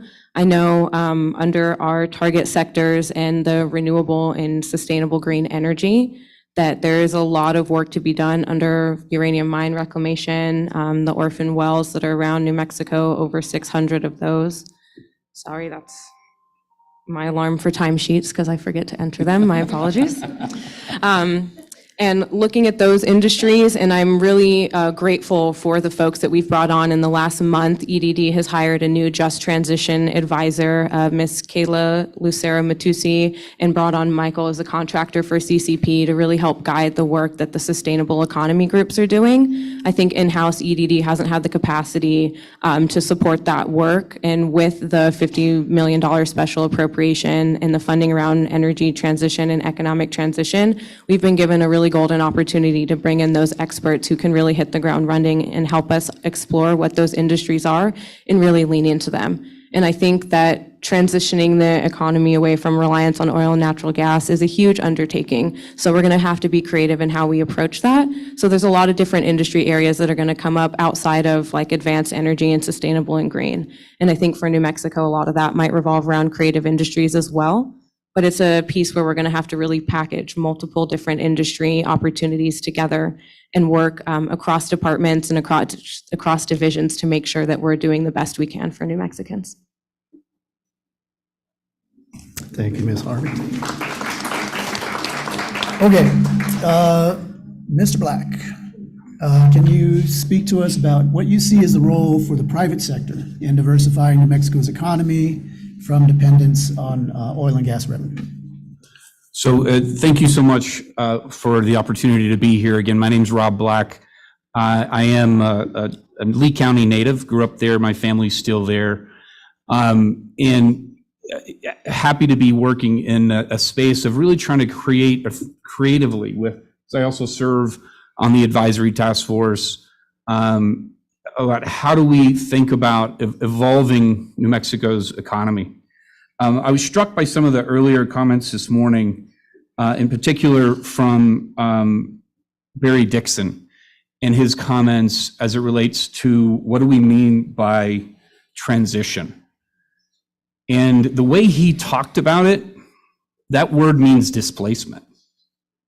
And that's difficult to kind of think through. And in some ways, how I have started to think about this, and I haven't, my thinking is evolving, but it's going from a just transition to a just evolution of our economy. Because if we say transition, again, I think it does speak to displacement. We need to evolve how we think about New Mexico's economy, how we think of the role of oil and gas in that economy, and what is the future of what we want to build over the next decade for the next generation here in New Mexico. But I think as we think about that, we also have to think about what is that going to really take. And I want to ground us in a little bit of kind of what it means to transition to a renewable energy infrastructure. Today in America, we have 180,000 miles of high voltage power lines. In order to meet the requirements for the federal clean energy effort to decarbonize by 2030, we need to build 76,000 more miles of high voltage power lines in the US. Each one of those high voltage power lines, every mile is going to require 5 towers. Each of those towers are built from steel and concrete. How do we build that? Steel and concrete can't happen without oil and gas. We have to build thousands of wind turbines. Each wind turbine on land is about the height of the of the Statue of Liberty. The wind turbines sitting off the coast are taller than the Eiffel Tower. We have to build thousands of those. Each one of those wind turbines takes 63,000 pounds of copper. Today, or in 2020, the world produced 1,000 kilotons of copper. We predict by 2030, we will need to produce 5.5 kilotons of copper to make the energy transition we are all working towards to decarbonize the economy. How do we do that? These are very difficult and tough questions. Melanie started the discussion today by saying these discussions are more complex than ever. And I think we have to lean into being the reality of what does that complexity mean? What is the infrastructure needed to decarbonize our economy for the next generation? But it's going to require investments in infrastructure. It's going to be required large investments in our people, our workforce. And so I think from a business community side, we want to be thinking about how do we create jobs that support that transition that help decarbonize hard to decarbonize sectors in the economy, whether that's production of steel and concrete. How do we take the carbon out of that? How do we take the carbon out of long-haul trucking, out of air transport? Those opportunities create jobs, and we want those jobs to be in New Mexico, not in Texas or not overseas. And then we want to make sure we're training a workforce that allows all New Mexicans to participate in a meaningful way, that we're looking at how do we overcome those barriers to entry into the workforce that allow for kids in Gallup to come to Santa Fe Community College for 5 weeks to get their training at a broadband splicing technical program and afford to do the housing, afford to do the transportation, and get that training and go back to their community and have a career that can keep them grounded in their community. So those are the efforts and focus from a business community side that I think we have to be really, really targeted on.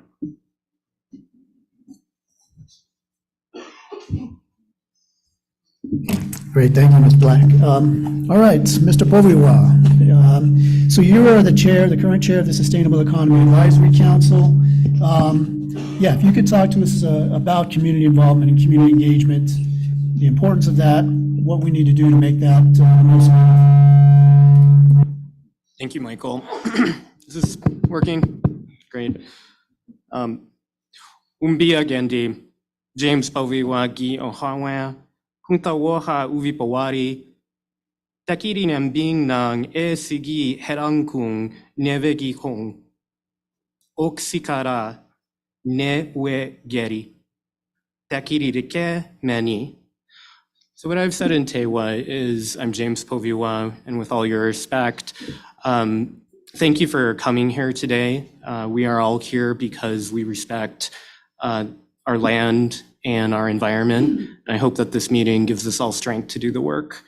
To your question, Michael, I think the question, I believe, is how do we center community voices in our work on the Sustainable Economy Task Force, the Sustainable Economy Advisory Council, and why is it important? Well, it's paramount because if we are, and I feel like I'm talking to the choir on this one, we all know that community needs to be centered in this work, or we're going to end up with solutions that do not fully reflect what our rural communities, our immigrant communities, our BIPOC communities around the state need and want.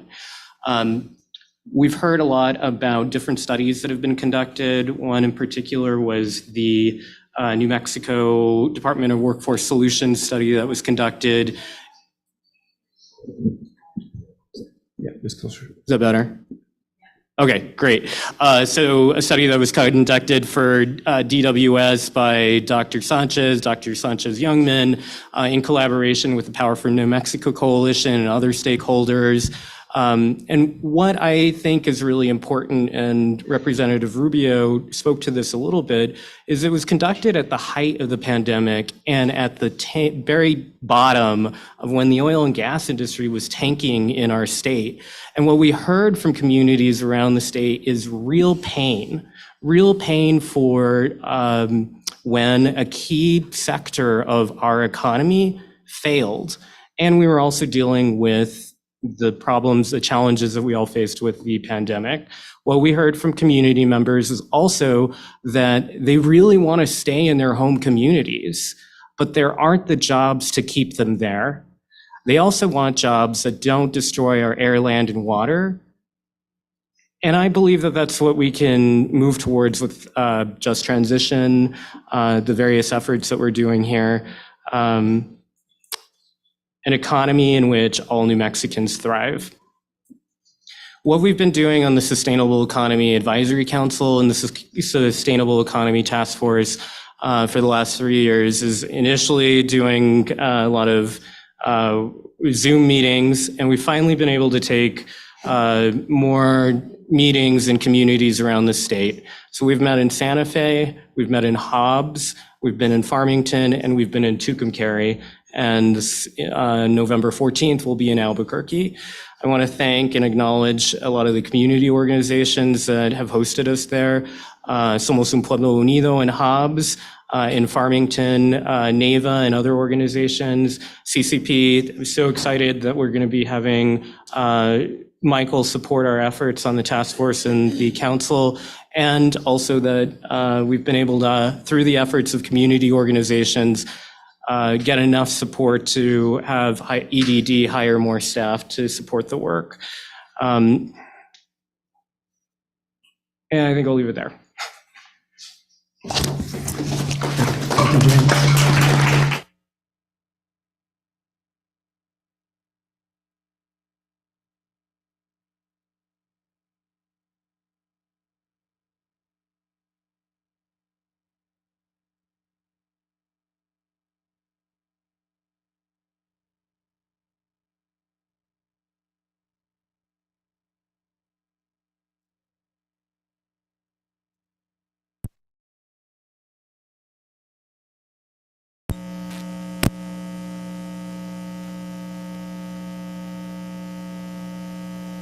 Of your areas of expertise, and so we wanted to bring you in this conversation as well to give us some insight about the issue, and then what do you see as some promising developments that we can build on? Sure. So, I mean, you know, I heard a lot of talk this morning about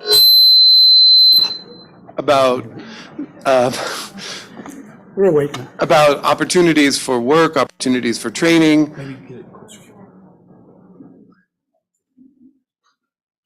I'll let them complain. I've heard a lot. No, that's too much. Talk about opportunities for new jobs, for training.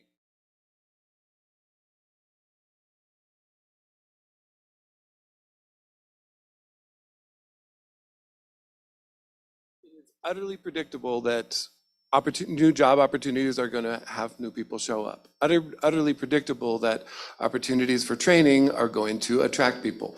And it is utterly predictable that they will need a place to live. We have, excuse me, and as you've mentioned, affordable housing is a hot topic. I don't know if you all have heard, housing is less affordable than ever. And as a state, we have been talking about, solutions, approaches. It is clear that the existing structure, the existing market is not, this is driving me crazy, that the market's not capable of addressing the housing needs, affordable housing needs that are out there. And that what we've tried thus far hasn't worked. When we see things, for example, like Carlsbad, where there are, lots and lots of jobs, lots and lots of money, but when the state, really, really expensive. This is all so predictable. So this is a great opportunity in a moment of transition to say, what can we do? We know what's going to happen. How do we get ahead of this, right? So by identifying places where people will need to go, people who are going to go to Tucumcari to learn how to do wind technology, and say, people are going to come. Let's build housing now. We also, as I've said, it's very clear the market is just not going to be able to do that. That we're not going to be able to say private development will create affordable housing where we need it, when we need it, or in fact ever, right? The market has really failed miserably at creating affordable housing. So this is not only opportunity, but it's a time when the state really needs to say, okay, how do we step in and create this, incentivize this, create housing that is separate and apart from the commodification of housing that we see generally, but to say we're going to create housing that is specifically intended to be affordable for folks. Workforce housing is obviously important for people who are going to do work to live in. So we're going to create and subsidize that and invest in it and treat housing as a social good rather than the commodity that we have done, because we have seen how it has failed to create the housing that we need, the affordability that we need.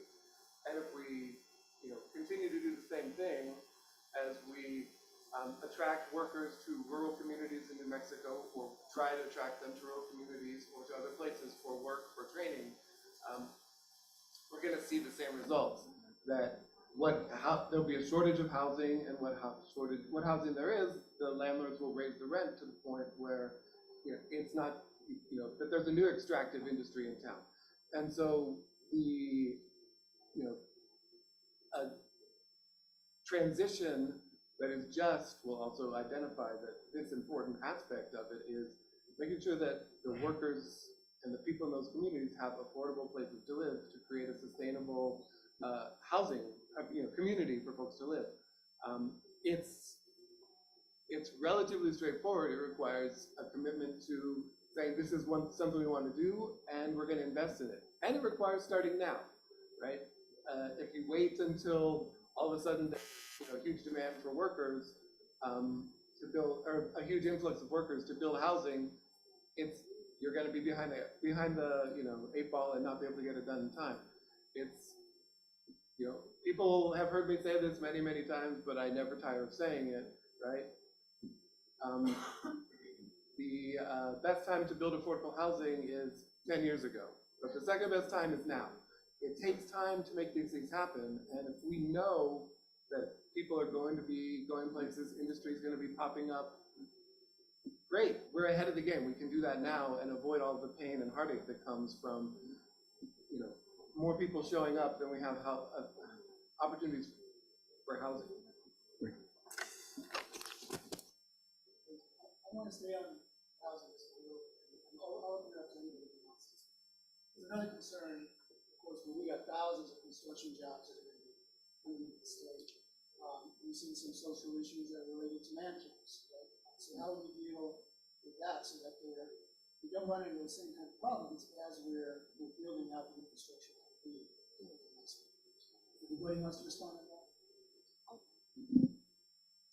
I'll just add to, in terms of the man camps and when we're talking about oil and gas industries, that generally speaking, a lot of the people who are employed in these industries are coming in from out of state, which means that it's impacting just in terms the fabric of the community in which many of our members live. And so I think that's one of the big issues, that why affordability of homes is important and why expanding access to a diverse group of workers that are living in these communities, that they should have access to that, because it really works towards stabilizing a lot of the issues that many are facing with man camps. We've seen it in different parts of the state, especially in the northwestern part of the state, where there's a lot of tragic stories that have happened, and so I think that needs to really be part of that conversation around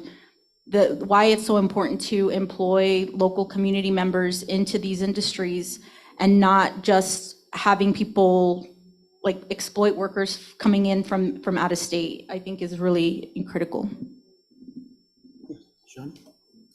And I just wanted to add, I think that this is why it's so critical for the advisory council to be utilized. I think that the advisory council is made up of community members for this reason, to bring these kinds of issues to awareness so that we can talk about them, right? That's the public body representing the state that has the ability to take on those challenges and opportunities and present them back to the task force so that we are given a way to take action. And I think looking at that piece of what does a community benefits plan need to look like? What are the aspects that need to be included? Do we need to include, how are you going to make sure that housing is available for the jobs that you're talking about creating? How do we hold companies, communities, state government accountable to make sure that we're thinking all the way through the process? And I think that the advisory council is a really critical tool for that, and that individuals, community, grassroots organizations who have ideas around those processes, if you can bring that to the council, because the council has the ultimate authority and ability to be able to put pressure on the task force, which is made up of the state representation from the various agencies, which I'm now noting does not include anyone from MFA, from the Mortgage Finance Authority or housing. So that might be someone we need to invite into the conversation. But all these considerations, I think that in the last 2 years since the advisory council has been established, we are finally in a space where we have the administrative capacity that's really going to give us the potential to be able to bring that stuff to light. So I'm really hopeful that you all will be bombarding the advisory council with requests to present after this. If I could real quickly on the housing piece, it is a really challenging thing in the Southeast sector and in the Northwest because of the boom bust cycle of energy economy to get housing built and then allow for workers to get a mortgage to pay for that. And because the risk factor from a banking side, I think if there was one of the ways to think about how the finance authority or the state could get involved is act as a type of development insurance umbrella, both for the developer to de-risk that investment of building housing, multi-unit housing, and the same thing for mortgages for private sector is allow for a de-risking for employees who want to buy a home to have a mortgage insurance structure created by the state, which would allow for more people, I think more housing to be both built and for people to afford to get into those housing. Yes, James? Oh, just really quickly, I think that this is a really good example of wraparound supports are needed for both people who are seeking training, but also for new jobs that are being built in areas of our state that may not have this economic development yet. And there are huge opportunities that we should be taking advantage of with the Interest Reduction Act, other federal dollars, state dollars. I also just want to appreciate that you noted the boom and bust cycle within the industry. All right, thank you. Let's pivot a little bit. The Secretary and I are here in the front. The first panel talked a lot about workforce development, training, those kind of things. So I think it's also a good one for this panel to take on. We've got Maxion coming in, estimated 1,800 jobs. We've got Arcosa, 200 jobs in Belen. We've got, there's announcements every day, Economic Development Department of new industries that are coming in. We've got the wind projects, the transmission lines from SunZia. We've got NorthPath. We've got the new one, Rio Sol, that's still lined up to get underway as well.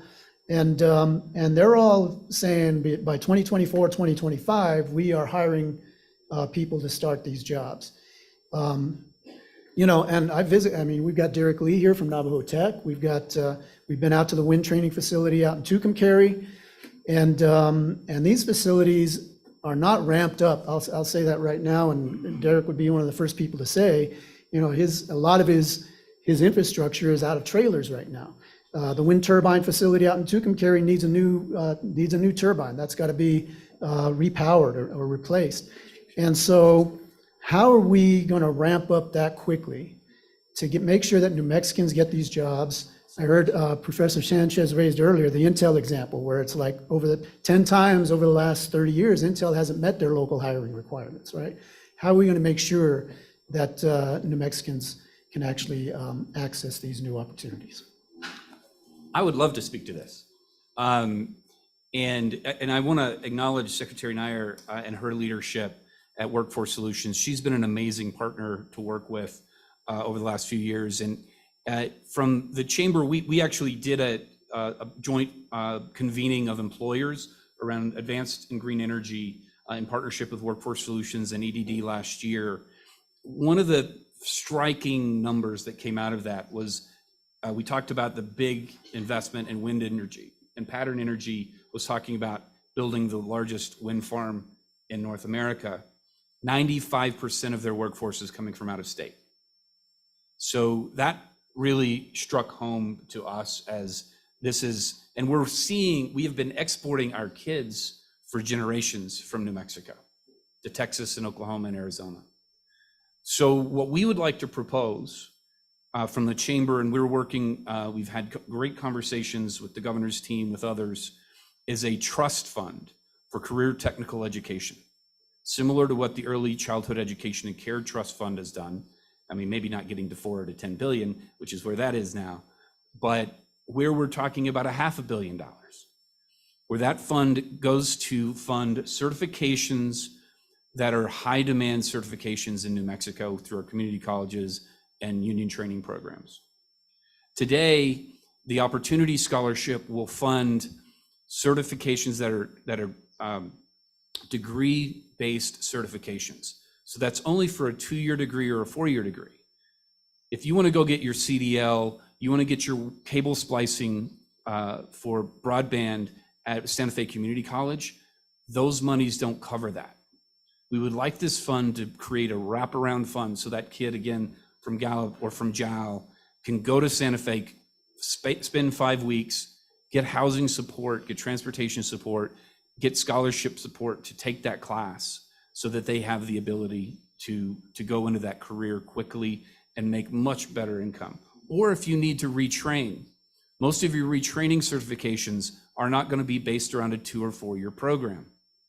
Let's create a fund that can fund directly.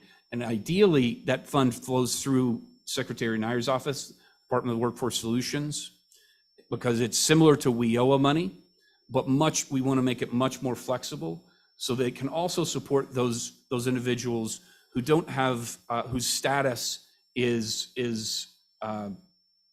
less than clear, so that they have access to those educational dollars and those training dollars as well. So I think this is a unique opportunity with the budget surplus we have in New Mexico to create a fund that can make sure everyone is able to participate in this economy meaningfully and fill those jobs that we are growing. And you mentioned a great list of companies that are moving to New Mexico. And this would help us quickly take those young people or incumbent workers, get them trained for those jobs. I'll add to that in saying too that the reason that there's a lot of these industries coming to New Mexico is because we're also giving them substantial like tax credits to come here. And I feel that it's really important that we invest in the workers just as much as we do in a lot of these industries. My worry is that we are becoming very reactive to what's coming in the next couple years, that not only do we react to that, but we also, I think the investment piece is incredibly important in terms of creating long-term sustainable opportunities, because I think what I fear, and this is the thing with like outdoor rec, which I was a co-sponsor on creating the division, and issues related to like film, is that I don't want these industries to become like oil and gas, where it's just this constant repetition of industry coming in and then there's a bust in some way. Like, I think it's important that if we're going to be putting in these investments within workers, it has to be very robust so that it's very long-term, and making sure that we're giving workers what they need. I know that when we're talking about, when I shared earlier in terms of the intersectionality between providing affordable housing, providing fair wages, providing paid sick leave, all of these things are integral to all of the things that we're trying to accomplish, and that has to be a part of the conversation when we're talking about bringing workers into to this workforce within the next few years.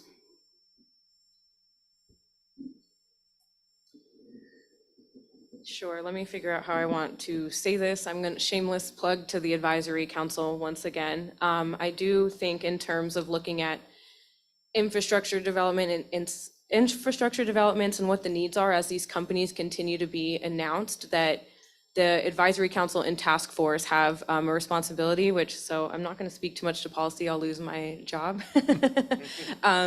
But in terms of when these companies' announcements are made, the next step on that list in my mind, and we're kind of strategizing how we want to see Seek and Set, that's the acronym for Sustainable Economy Advisory Council and Task Force, because state government and acronyms.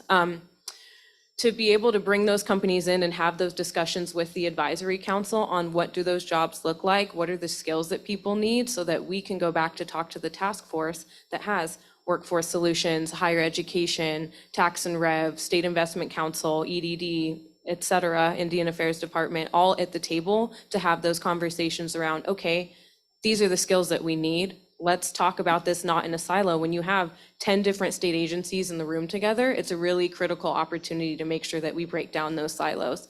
And also making sure that there's a framework applied to that work as we approach it, to make sure that community is being centered at the front of that, is really important as well. And I think that like we have a lot of momentum right now with the team we've brought on to be able to start to see that happen. Thanks. And I appreciate the plugs, the continued plugs. And really quickly, there are a few SEEK members in the room. There's Atza Chavez, who may not be in the room at the moment, but you saw her. There she is. Wendy Anthony, Glenn Schiffbauer, Daisy Maldonado in the back. So I invite you to meet all of them. What I'll say is I really appreciate Rob suggesting this as a potential piece of policy. Permanent fund for training and wraparound supports. And I'll also highlight that there are various community groups who have identified this in some way, maybe not with the same language.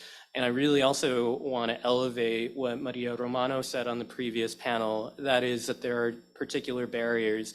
Take, for example, the WIOA program, and Secretary, I'm so glad that you're thinking through that. And how can we remove barriers for all members of our community, regardless of their status? And it's not only maybe WIOA, but we need to look through the various projects that are out there, the various state programs, to ensure that it really is community-based and centered. Because if not, we will end up with what Representative Rubio pointed to, which is a lot of incentives for out-of-state companies who are bringing in out-of-state workers, and that's not quite what we want to do with a just transition. Okay, so I'm going to pivot to another question. So a lot of these new companies that we talked about, other than the wind industries, Maxion, all the manufacturing jobs are basically coming to this corridor, right? The central corridor. And, these benefits aren't necessarily reaching these communities that are at the heart of this transition question, right? San Juan and the Permian Basins. I think there was an announcement yesterday of a partnership with a food processing company in Hobbs that's going to create 200 jobs. Business manager Dixon talked earlier about the need for rail, and this is one that, that's part of the criteria for bringing in manufacturing jobs is access to transportation infrastructure. Broadband is another one. Are there tools, things that we can be thinking about, policies that can help make sure that some of these benefits and these this new economic development is getting to some of these areas that are at the heart of this transition?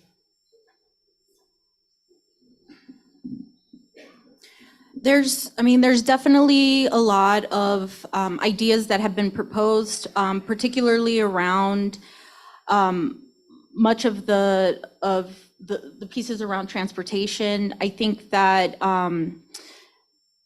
but I feel like in terms of the work that needs to be done, it has to be done in terms of investments. We are again heading into a record budget session where we have all this money, and I think generally speaking, we tend to want to put it away for reserves because one day oil and gas is going to crash. That's how we've operated here in the state of New Mexico. And so for me, I think it's important that as we head into session, and I know that the Legislative Finance Committee has been working over the course of the last few months to hear around the framework of building that framework for the budget, but there has to be some really important investments that are being made, that need to be made. I feel strongly around creating a division or a department around economic transition so that we have people who are centered on specifically working on this transition. I know that there's a lot of collaboration with DWS, with EDD, and others around this, and so how could we make that effort even stronger? I think is really important, is to making sure that we have people who are working every single day trying to figure out how to address a lot of those specifics. Because I think there, in many areas, there are things where it's sort of starting from scratch, and we need to really get the ball rolling. I think there's, as we also think about how we want to evolve especially our rural communities and the economies there, there are some areas that maybe folks who live in those communities don't think that they can do, but they really can. And there's huge opportunities for it. And I would highlight rural healthcare as one of those opportunities, right? There are probably 15 to 20 certifications that are healthcare based, whether it's a surgery tech, EMT, nursing, et cetera, that an individual could go through that could get them into a work environment that's going to pay much better than that kind of restaurant job or service-based job in the medical field, that also then creates a stepping stone for further education and further professional development. So I think thinking about, again, how do we get access to those training programs for our rural communities, because we need those jobs in those rural communities, and that helps people stay grounded there. So I think as we think about that transition, part of it, and the representative mentioned this, is these other career opportunities within our rural communities that we also need to be paying attention to. And since I'm being the contrarian here, I'll also say, again, I think one of the important pieces that we have to think about as we transition towards a more renewable-based economy, what are the minerals, what are the environmental, or the mining? I mean, we need a whole bunch of stuff to build batteries, to build wind turbines, to build power lines, solar panels. Should we do that here in New Mexico, create those jobs and prosperity here in New Mexico? Or should we allow that to take place in Idaho or China? So I think those are policy questions we need to make, because those investments have to happen for us to decarbonize our economy. Do we want those investments to be here? And that is a tough question, and it speaks again to, I think, how we started this conversation, the tension between energy and environment, and how do we blend those is really the challenge of our time. And I think New Mexico is centered in the middle of that discussion. I really appreciate that, Rob, because I think you're right. There are going to be these are challenging questions, and not all of us are going to see eye to eye all the time on everything. Hopefully, we'll see eye to eye on some things. And to your question again, Michael, I would say community benefits agreements, project labor agreements. How are we ensuring that companies that are being attracted to various regions of our state are employing locally, and in various ways? And I also, again, am a big proponent of project labor agreements. I think that there's also opportunities in our procurement code to incentivize BIPOC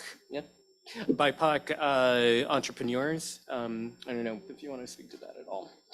I think for state procurement, there is already a native resident or indigenous preference that can be selected that will bump up the points. That is through GSD. It's not EDD. Find one of them to talk about that. But there is an opportunity there. And I think it's also the work that the JEDI office is doing within EDD to try and look at what those opportunities are, because we have the opportunity to be positioned with leadership where we can take a look at the program that's coming down the pipeline, the policy, and make those recommendations to make sure, did you center community in this planning process, in your grading process, in your scoring process before you rolled it out and made it and implemented it throughout your agency? And I think right now, it's actually been a blessing that the just transition work has ended up in the JEDI office for now, just because, is that minutes or seconds? Okay. I think because the JEDI office is in economic development working to address systemic barriers to entry, that means that all the work that we're doing, including in the Sustainable Economy Advisory Council and Task Force, means that we're taking that approach with it as well. And without having that piece right up in front and center, people get left out of the conversation. So if we have an opportunity to look at policies and measurements before they go into place, which is what I'm pushing, leading from the back, attempting to kind of get our agency to look at, is looking at some of those determinations.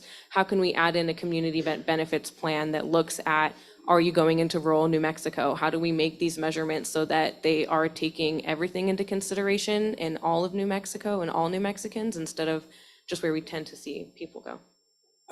I thank you both for bringing this up. It's a huge gap that we have in New Mexico. In my past life working at Pacific Gas and Electric in California, we had a registry in California for minority, women-owned, veteran-owned businesses. So when we were trying to intentionally diversify our supply chain, we could go to those certified businesses and contract with them for whether it was trucks or labor or accounting services or whatever that is. We do not have that in New Mexico. I had, and I don't think I'll be speaking out of turn to say this, Avangrid Renewables reached out to us and it was say, can you get us a list of minority contractors? We have strong ESG goals. We want to make sure we're having diverse suppliers. There isn't a list. It would be great for New Mexico to have a minority, women-owned, veteran-owned business registry that verifies that ownership, that those companies that do want to follow ESG goals, that do want to diversify their supply chain, have a vehicle to do that and do that in a way that is verifiable. So I would love to see that as something that gets developed in New Mexico.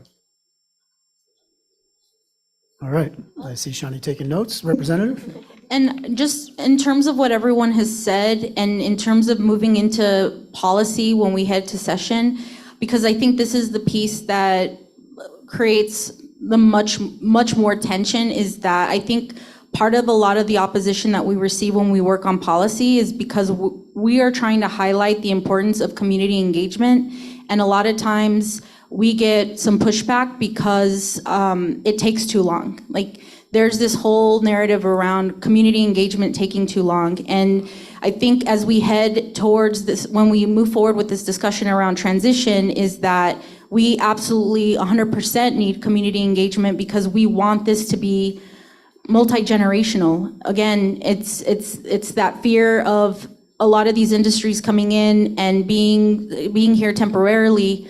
I think in order for them to be sustainable and long term, the community engagement is critical, and that is something that I think is very important, that as we head into a session that people keep an eye on, especially when we're talking about tribal consultation, that it's not just about just consulting with tribes after the fact, but actually bringing everybody in from the very beginning.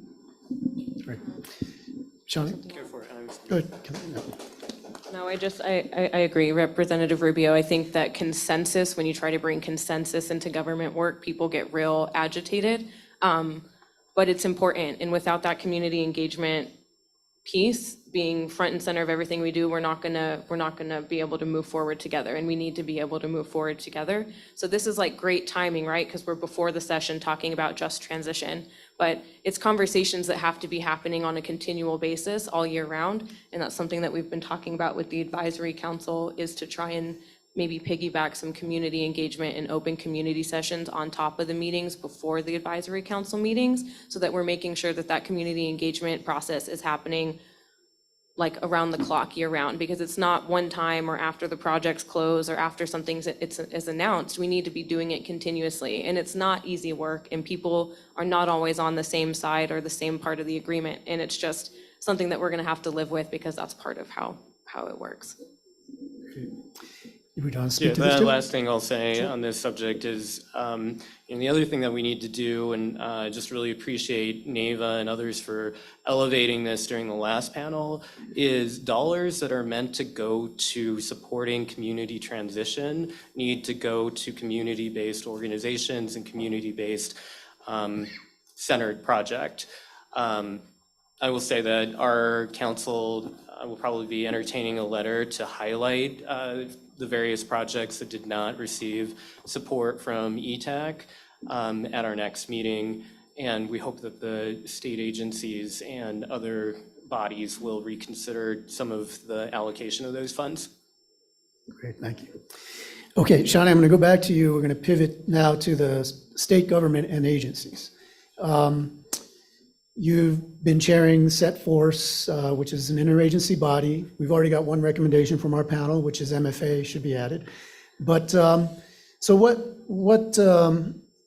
like how can agencies collaborate most effectively on this work? What are the things that need to happen? What do we need to do? I think we have an opportunity in the task force and several of the other bodies, like the Climate Change Task Force, which hopefully will meet it. Maybe that's some fire. Maybe they'll meet again soon. Because we have so many of those agency partners coming together on the task force meetings, we have the opportunity to break down silos and approach the work from like a united front. We haven't had that opportunity in the past, and because every agency is working on projects that are momentous and huge and it changes at the drop of a hat, we have to use those networks and channels kind of strategically to make sure that we can work with each other. I think that as state agencies, we're really willing to work with one another and sit down and have the conversations. And I think it's bringing those experts and community representation and community groups together to have those conversations. Because I think what happens is we pass really great visionary legislation, and then we need the state and the community to come in to figure out, okay, well, what's the path to making this actionable?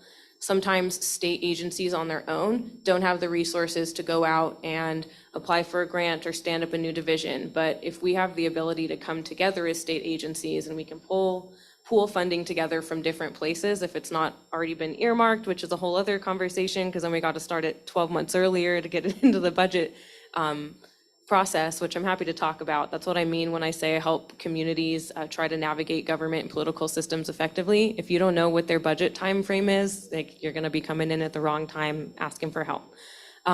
So we have to be able to get out ahead of that, and we have to be able to find what that common ground is to work together. So I think there's opportunity for that, and I think that some of us, like, we have the resources to work together. Like Secretary Nair is running a huge department. I think EDD is about 70 people, so we don't always have the capacity in-house to go out for federal grant opportunities. But working together with DWS and Environment and MNRJ to come together to approach some sort of grant process together, federal opportunity together, really puts us in a fighting stance, because there's not a ton of state agencies that are coordinating across silos and working to break down those barriers. And the Sustainable Economy Task Force is a really unique place where we can have those conversations and do it from a just and equitable lens. Yes, Representative? I just wanted to add that New Mexico, our state legislature, is the only unpaid legislature in the entire country. And so I think that is also a critical piece to really talk about in terms of how we can be more supportive of state government, is that because a lot of legislators are unable to really do much more than what we're supposed to do under the Constitution. And so I think that is a big piece. I'm reintroducing a constitutional amendment to modernize our legislature in January. And I think the biggest setback is folks in the Senate. So if you know of any of your state senators, that's who you need to please direct your comments to. Sorry. So, well, now it's working great. I talk a lot about housing and all the diverse needs around the state. There's no state agency that's in charge of that has housing as part of its mandate. There's one person in the governor's office, basically, whose job is to keep tabs on everything that's going on and try to coordinate everything. So I think, as part of this transition, as part of really the development of New Mexico, it would be really helpful to have a statewide, someone with statewide responsibility for understanding what is the situation with housing, what are the needs, how can we plan and coordinate in a way that is going to, anticipate what's going on in the future, and also, address needs as they develop. And as a side note, I just wanted to echo what Rep. Rubio said about the need for a full-time legislature, because so much of the work that I've done has run into the roadblock of, well, we can't do anything ever, basically. And also, while I'm on a roll, I also think the anti-donation clause needs to go. I think you talked about kind of how do you better coordinate on the government side and align. I do think, in New Mexico, we've got a decade, is what Moody's is telling us, that we have these surplus oil and gas revenues. And then after that, those revenues start going down and will continue to go down for the foreseeable future. That means we've got a decade of the type of resources to invest in diversifying our economy, our infrastructure, our education systems. And if we don't do that now, we will condemn the next generation of New Mexicans to a level of poverty we haven't seen in this country in 100 years, because we are so dependent on this revenue source. So we have to act with a sense of urgency to grow our economy and diversify it. And in order to do that, we have to think, I think, holistically as a government, as with the private sector. How do we move investments quickly? The SunZia power line, which just got final authorization this year, took 17 years to get permitted. 2,000 years ago, the Colosseum in Rome was built in 8 years. To give you context of, that was just 17 years for a permit. We have to get faster. We have to align around these ideas and these projects, this infrastructure that is essential for decarbonizing our future, and do that with a sense of urgency. And I think the state at the same time has to do the types of investments to bring in industry.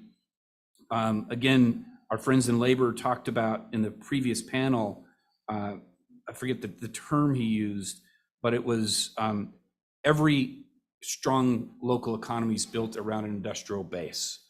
What are we doing to grow those jobs, grow that base in New Mexico, and doing it with intent?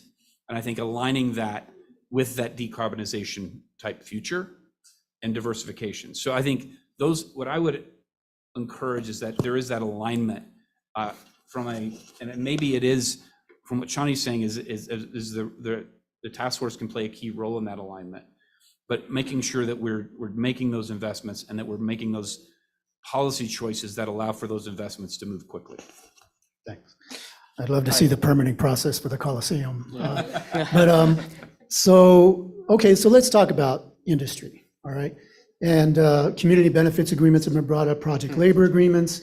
I mean, what's reasonable for us to ask of these industries as they're coming in? We're giving them subsidies, they're getting IRA tax credits, they're getting LEDA, they're getting JTIP, they're getting industrial revenue bonds, tax breaks.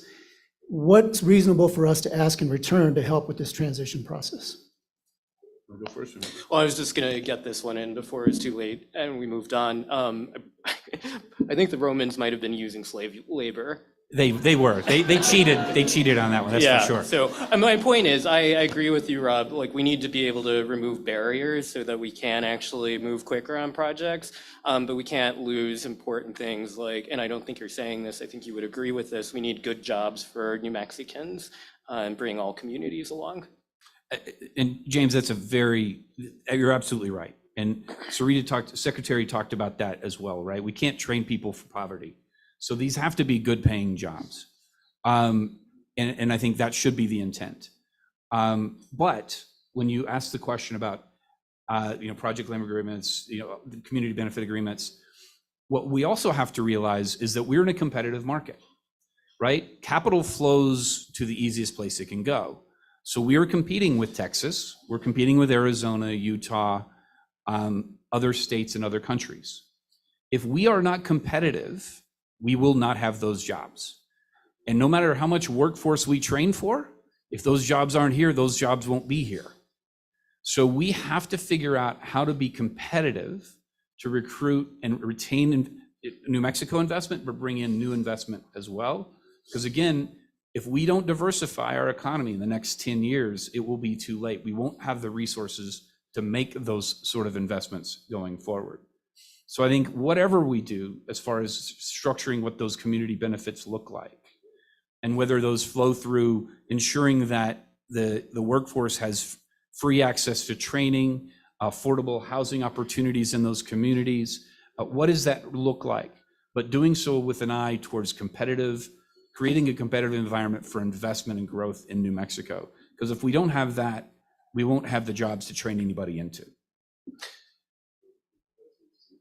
I'll just say that I think it's also important in terms of what's just been said around why it's so critical to invest in local talent and people who have New Mexican values. I think historically we as a state have really done a disservice to New Mexicans when we just go out and we search for outside people to come into the state to bring jobs in when we have so much talent within New Mexico to be able to create good jobs. And so I think we have to figure out what that balance is. And when you're talking about stuff like LIDA and JTIP and all that, those types of investments need to go to New Mexico homegrown industries. And it's hard to say because right now it's hard to envision that because we have so little of it and we rely so heavily on out-of-state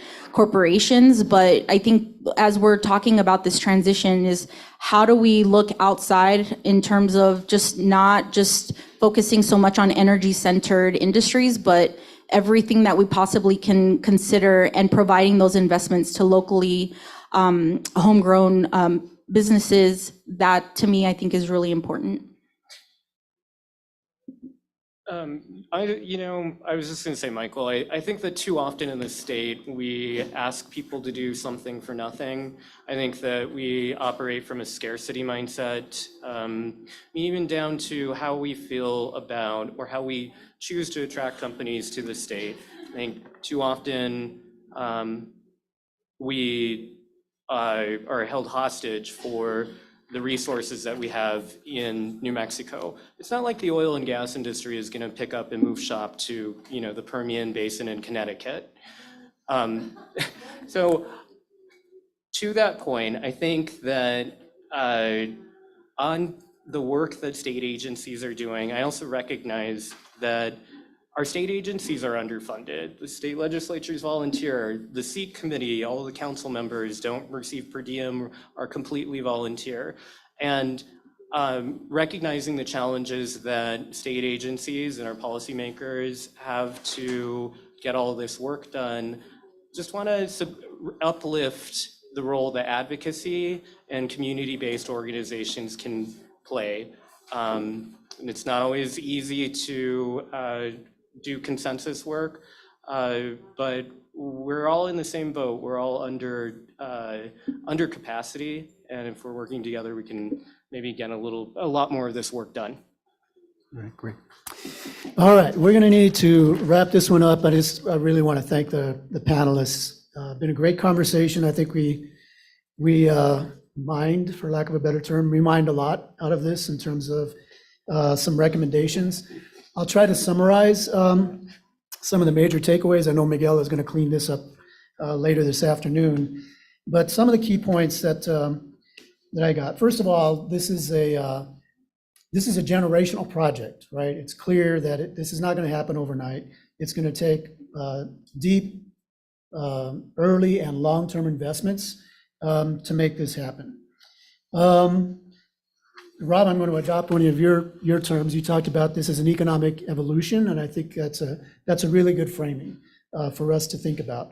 This is not just going to be an energy transition, as people have pointed out. The jobs are not going to come, necessarily one-to-one from one energy job to a renewable energy job. And there are other opportunities. Shani talked about creative industries. You talked about rural healthcare jobs, and so we need to see this holistically and full spectrum in terms of how this happens. There is a fundamental role for government, right?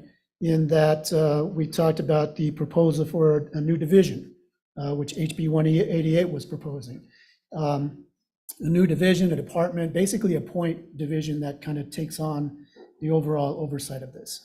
We need to break down silos between agencies and and kind of streamline some of the existing interagency bodies that exist. So having the climate task force communicating with SETForce and SEEK and vice versa. And we need to resource government, right? I mean, that's been a theme throughout this whole thing. Our legislators are not paid, which is just, I'm moderating, I can't say it. But it's a travesty. Thank you. We can definitely popcorn adjectives for that. But and then MFA needs to be brought into the SETForce process too, because housing is going to be critical to this. They don't even have an agency in charge of housing. So these are that's a longer term thing, maybe not, but that's something that's absolutely going to be critical to this. anti-donation clause has come up multiple times this morning that we've got to deal with.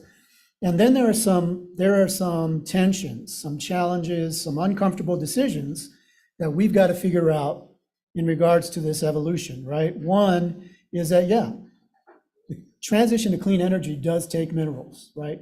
And how are we going to address that? Whether it's lithium, copper, all of these things, how are we going to address those kind of environmental and social issues that those are going to create as we go through this transition?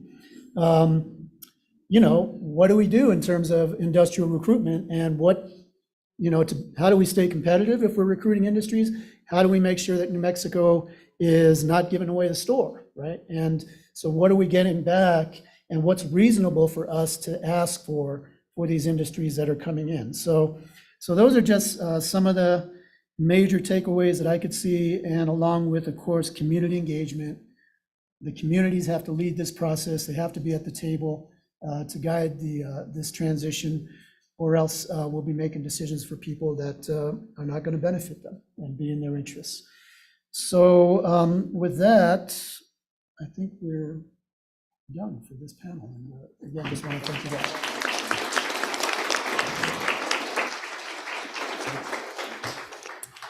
Thank you to everyone from panel 2 for coming today. So it is about 12 o'clock right now. Panel 3 is going to start at 12:30. In the meantime, feel free to take a break while they set up lunch, grab some lunch, and meet us back here at 12:30 for panel number 3. Thanks.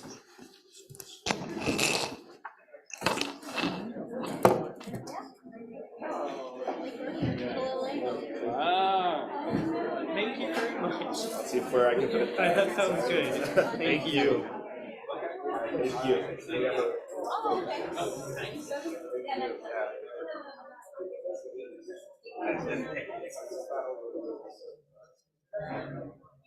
Thank you for coming.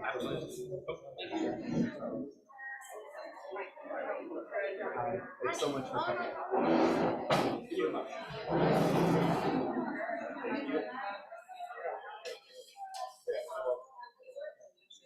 Oh, you're working for the good as well.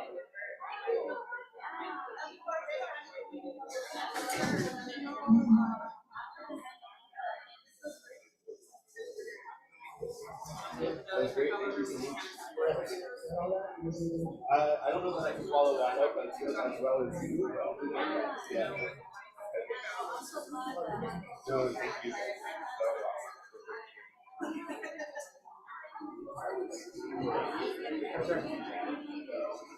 Thank you so much. Thank you all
Check, check.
This is?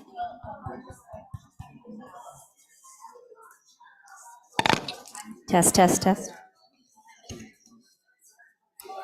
Hello, everybody. I hope you've enjoyed your lunch, but we are going to bring it back to some conversation here.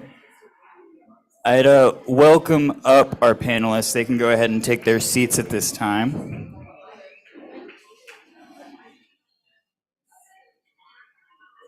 So this next panel is going to cover structural barriers to a just transition in New Mexico and maximizing federal opportunities. Oh, I should say, I am Logan Stokes. I am one of the editor-in-chiefs of the Natural Resources Journal, so thank you everybody for coming today, especially our speakers, but it's also great to see such a good turnout. We had considered doing a little bit of jokes here, but I was advised against it. So it is my pleasure to introduce the moderator of this next panel, Rebecca Roos. She received a law degree from our very own University of New Mexico, and in fact, she was on the Natural Resources Journal. She's previously served in leadership roles at the New Mexico Environment Department. While there, she supported implementation of environmental and public health programs, protection programs, and maximizing investments in New Mexico's water infrastructure. She continues to serve the state as an advisor to Governor Lewin Grisham and advances critical infrastructure investments in New Mexico. So please welcome Rebecca Roos. Yeah.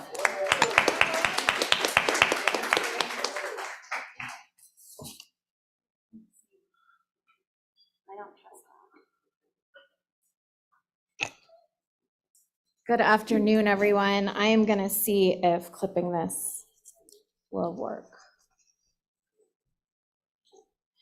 Okay, how's it sound so far? Okay.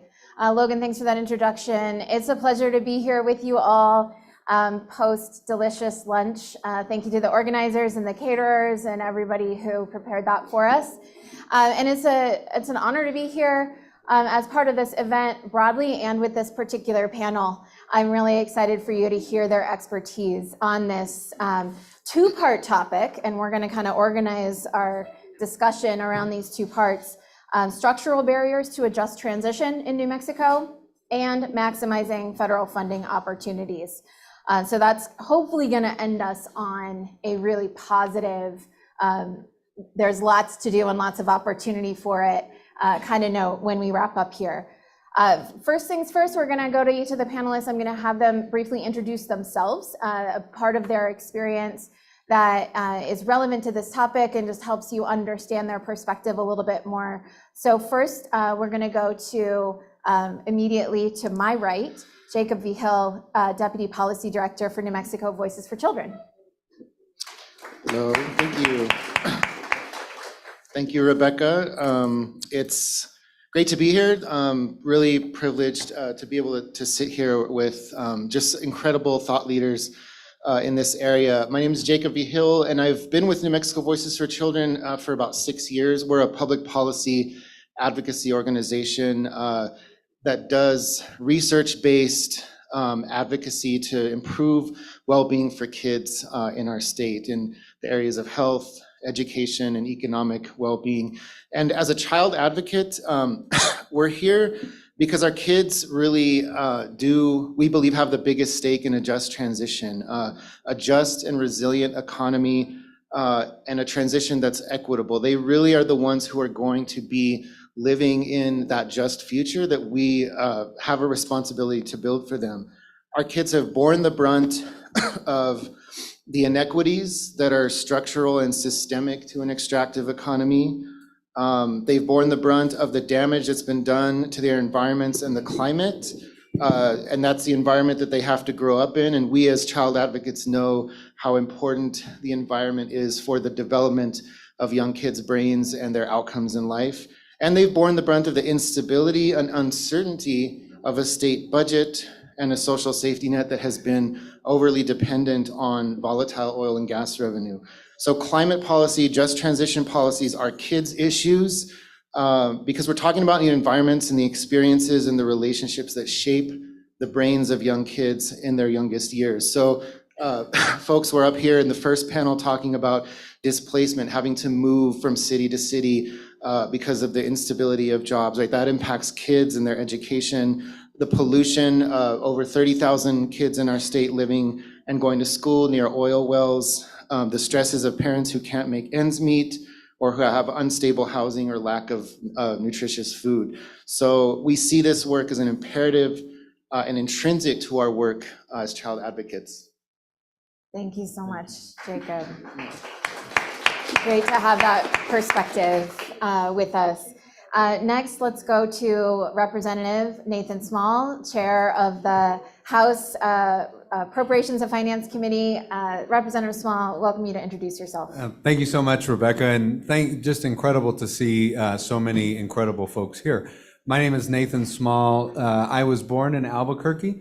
My mom was an adult education teacher, including at the penitentiary out in Grants, New Mexico. That's where my maternal grandparents were from. And for me, this time of year inevitably brings memories of going deer hunting, being out, maybe getting the last few cuts of wood with my grandfather. Like so many New Mexicans, having a real privilege to grow up close to the land. You mentioned Grants, New Mexico. Of course, these are places where there's scarring from uranium mining and the learning. I remember driving back because we moved to Los Lunas or El Cerro Mission, and these very long drives and seeing the change between Cibola and Valencia County and asking my mom, like, well, how did that come about? And understanding that some of these were based around this sort of boom and bust extractive economy that existed at one time. And when large structural changes happened, communities were deeply left behind. Now, as you mentioned, Rebecca, and we're so fortunate to have you back in the state, leading in the space that you're at. I get to chair the House Appropriations and Finance Committee. I've been really privileged to get to sponsor the Energy Transition Act in the House, to work on produced water legislation that's saving billions of gallons of water here in the state, to work collaboratively and increase agency budgets. And right now, be able to serve at this time where we have really the most opportunity, certainly in my lifetime, and I think in some ways probably as a state. So no pressure on all of us, but we have, really grateful to get to be here and be back up north. Now I live, of course, in Las Cruces and represent Doña Ana County in House District 36. Wonderful. Thank you and welcome. Thanks for taking the time to join us. And next on the panel, we'll go to Gabe Pisiniak, professor at UNM Law School.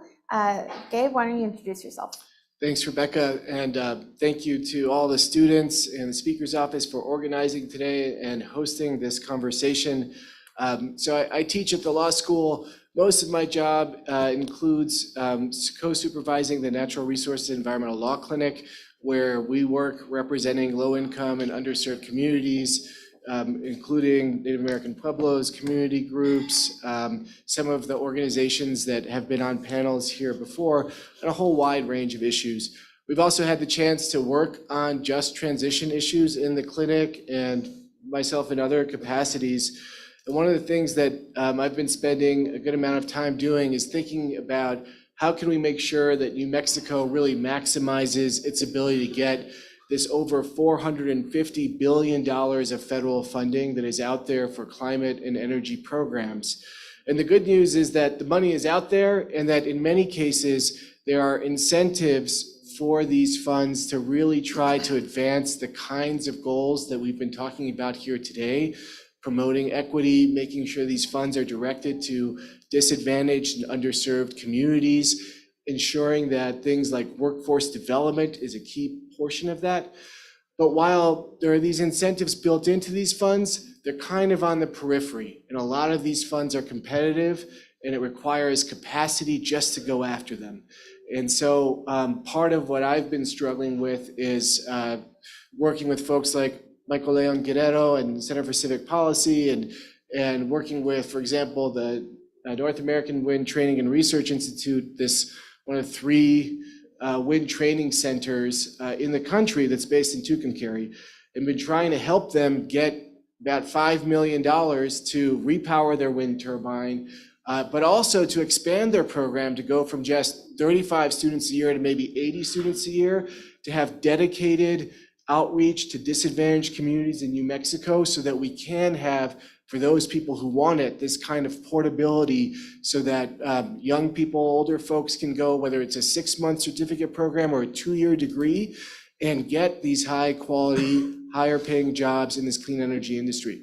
But we haven't been successful yet. We're not going to stop trying, but it's challenging and it's really opened my eyes. I'm a lawyer, so I think I'm smart enough to read the grant application, but it's hard. And so those are some of the things that I'm hoping to talk with you all about today. Wonderful, thank you. Okay, so we have the smallest panel of the day, but no shortage of expertise up here on the stage. So we're grateful for all of you to be here, and we're gonna now transition into the first part of this conversation around structural barriers to help us all better understand more about the landscape in New Mexico for a just transition. And in order to get anywhere that we haven't arrived at yet, we have to understand where we are right now. And we've had incredible insights into that all day today, and we're going to build on that in this next conversation. And when the panel and I all connected recently, we talked about some structural barriers, such as our state's dependence on oil and gas sector revenue and for jobs, human capacity at all levels of government and in our communities, support for the workforce, even some disconnects across the geography of where the clean energy opportunities are versus where the frontline communities are facing their own economic transition, and others. We heard this morning before lunch about broadband, permitting issues, childcare, affordable housing, so many issues and barriers that we're facing. And so as we go into this dialogue, Chair Small, I'm going to turn to you first. I'd like for you to share some insights about big picture structural revenue and finance challenges for New Mexico when we're considering a transition to a more sustainable and equitable economy. And what, if any, are some examples you'd want to share with the group today about actions we've taken as a state to move forward and address some of those bigger revenue and finance challenges that are part of the conversation? Thank you so much, Rebecca. Is such an important question. Our challenge, opportunity, reality is that we are actually in the midst of our strongest revenue cycle in our state's history. There are many complications, and I think we've talked about and excited to continue talking about New Mexico's leadership in developing zero carbon and in particular renewable resources, where we are far, far below our ceiling, even though we're now going to add, for instance, the largest onshore wind facility on the continent there with Pattern Energy. But our revenue right now it is a super cycle of revenue based in very large part on production of oil. This leads to, and I mention that because I think it bears a lot of consideration. It includes responsibilities, many of which I think we're beginning to really implement on producing the lowest upstream emissions, of course, feeding a world commodity market. And so even as we excitedly invest in EVs, frankly, decarbonize our economy in New Mexico, if we can also serve a world economy and a world market with cleaner resources, that's to everyone's benefit. That revenue is all things. It's a challenge and an opportunity. In the past, we came out of a 10-year cycle of defunding in particular, our environmental agencies. We've increased 50+%, in some cases over 100%, but for our regulatory bodies, that showed us, frankly, the benefits and how much good work folks do, but how far that there is to go. When it comes to things like energy efficiency, like housing, and of course buildings, transportation and buildings are huge sources of carbon emissions, huge opportunities for decarbonization. We now have resources to invest over a short time horizon that the state just never had before. We started, thanks to Chairwoman Ortez's leadership, $10 million when it comes to energy efficiency. We could scale that 5, 10 plus X as long as we can implement that. The implementation goes across the board. There's so many technical parts to this, particularly in workforce. In some of the both planning and also implementation, you think about water systems, huge energy draw, and of course a very key resource for us. So it is a broad challenge and opportunity. Now, fortunately, I think we have some really good examples where we, over the past few years, have taken some strong leadership. Some of those things like the Land of Enchantment Conservation Fund. This is a two-part fund that has a permanent fund and then an operational fund. This matches directly 5 different federal or across 5 agencies programs in watershed management, watershed restoration, land health, of course, river stewardship, core things. We set aside $100 million. We're poised to greatly increase that investment, and that's going to leverage 2, 3, 4x. We can do the same, I think, in housing and other areas. We have invested aggressively in our regulatory bodies. We clearly need to continue to do that work. On one hand, to protect the health and safety of New Mexicans, increasingly on the other to really open up this more decarbonized economy. Some of the core questions are going to be, one, do we have the political leadership to do this? And with Speaker Martinez, with the government, I think we are in a very strong place to sort of answer very affirmatively on leadership. 2, of course, we do have resources, and it's not a up this year, down next year resource picture. We're more sort of in a 3, 5, perhaps slightly longer cycle of sustained revenue strength.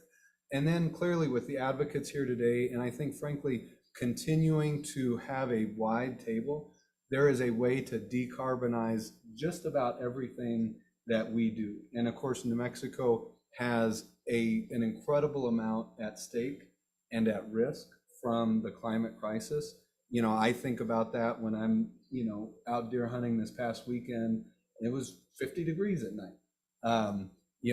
I remember much colder temperatures, much different weather patterns, even just from when I was a young kid with my grandfather.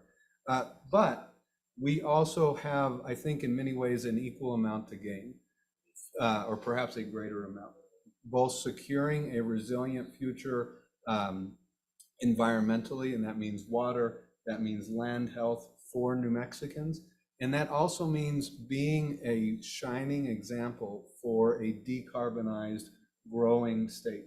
I think we have some very strong successes to point to there, from Maxion, solar down south in Santa Teresa, the electric vehicle component manufacturer that's coming into Santa Teresa. We also have core pieces that connect deeply to our heritage and our culture and really time immemorial, things like the Elbar land purchase. This expands Marquez Wildlife Area, re-established opportunities for sovereign tribal nations to connect to areas that were core to them, that had been sort of, the gate had been locked, so to speak. The state, with revenue, reopened that door. And so I'm excited to work across all of those levels. So yeah, in short, an exciting, but also very challenging time. Yeah. You know, how do you spend 10, 20, 30, 40+% more than you've historically spent for 20 or 30 years? That is an incredible opportunity, but it is a shared challenge for us all, for sure. Thank you so much, Chair Small. And with that overview of the opportunity and inherent challenge in having a lot of revenue to work with, Jacob, I'm going to turn to you, because it's groups like yours, advocates like yourself and your colleagues, that are key to informing the way our appropriators prioritize and spend those dollars. So from your perspective, how do you see some of the structural barriers that we've talked about manifest in our communities? And what is some of the analysis from New Mexico Voices that on these issues that help to inform what we do on key policy issues? Yeah, so one of the stories that we've been telling a long time, is that the volatility that has historically come with the dependence on oil and gas, that revenue roller coaster, it's really made it difficult to make the needed investments in children and families, right? And that historical disinvestment and that lack of revenue to build up our places, our people. You know, there were tax cuts for the wealthy and well-connected, you know, a decade or more ago, that deepened our dependence on oil and gas revenue. And we had that lost decade, right? And so we tell that story of decades of unpredictable revenue, and that can really be seen in the statistics that we publish every year in our Kids Count report. Health and educational outcomes, poverty, adverse childhood experiences, food insecurity. Our policies have led to our state being ranked among the last in the nation on how we care for our kids, right? And with all of those metrics, they're defined by stark racial inequities, right? So kids of color are experiencing those things worse and disproportionately based on where they're born or their race, right? So our policymakers know that every kid deserves the opportunity to thrive and reach their full potential, right? Policymakers in our state know and have backed it up in recent years that investing in kids pays dividends multiple times over in our communities and our state. And we've seen how policy changes can make positive difference for New Mexico kids.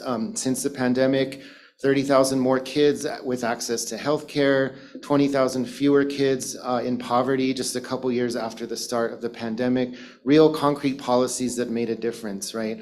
And I think it's important to note that the legislature has also done a lot to stabilize revenue in recent years. We won't have to make the drastic cuts that we did in 2016 and 2017, but we have more work to do. And if we want to continue making those needed investments in our communities, where oil and into a future where oil and gas is no longer a part of our economy, we need to have that diversified, reliable revenue. Now, I really want to talk about childcare. It was mentioned a lot up here today, and I love to hear it. My background is in early childhood policy and childcare policy, so it thrills me to hear that it's just getting that kind of attention, not just as something that's a support for kids and child development, but a real workforce, an industry, right? Something that it will employ people possibly in a post-oil and gas future. So, you know, we have a dedicated department now, which our governor and legislature have really put New Mexico on the map for. I go across the country and interact with people in the early childhood space, and they treat me like I'm a celebrity from New Mexico. They know about us. They know about what we've done in childcare. We're leading the country in that space, and it's really great. But as others have said, we need more. Secretary Nair said, we have vouchers, but we don't have facilities and workers, right? And I would add that we also don't have the pay for workers in that industry that will enable them to do their job. We are working with partners, including Somos, who was here before, and the Secretary of the Early Childhood Department, to figure out what a wage and career ladder might look like. Because we know that childcare is not only just good for kids and for education and child development, but it's an industry. It's a skilled and credentialed field, largely dominated by women of color, who are tasked with caring for our next generation, and they deserve a living wage. So that's one example of how understanding how building a care economy has to integrate workforce supports for families and kids and communities and the revenue piece.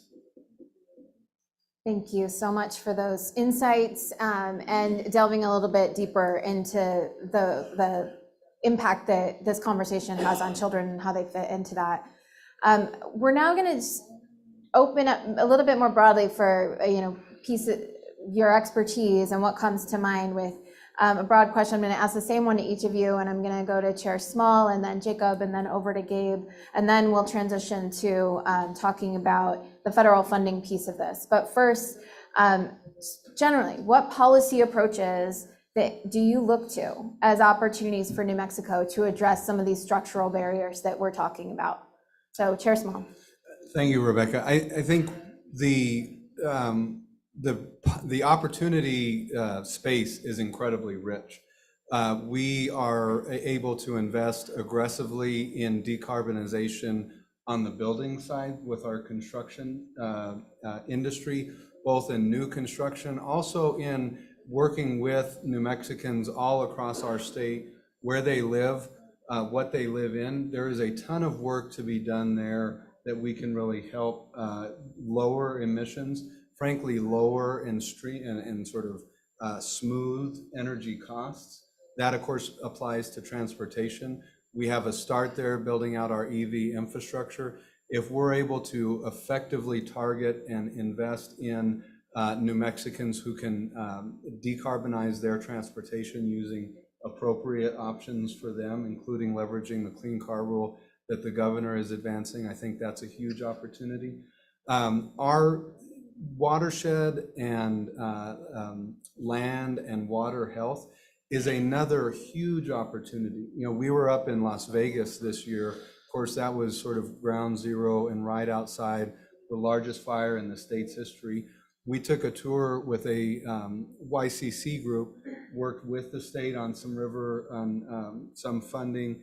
The Land of Enchantment Fund will provide much more and more stable funding. And I'll never forget that one of the young folks there said, they were showing us some of the different erosion control techniques that they had out there on the land. And they said, I can't wait to take this back to my grandparents. It's going to be helpful for us. And it ties deeply into practices that, frankly, again, in a time immemorial sort of way, are connected to our landscape. So I think our land and watershed health opportunity is rich. The final, another part of this, just briefly again to note, is that if we can, as we decarbonize all components of an economy, and in New Mexico, especially as a large rural state that has such a strong extractive background, the more that we can lead the way in decarbonizing each element of sort of that component of life and showing that there's more opportunity, not less, that folks can stay closer to home, make a good living, sort of cradle to career. When you start with early childhood, with the child care, which I think is incredibly important. We're now having internships that'll be going into certainly high school, perhaps even into middle school, that are preparing New Mexicans for these trades. You go then into the opportunity scholarship, the opportunity to get technical training in these high demand areas, whether that's manufacturing, whether that's land and watershed health, et cetera.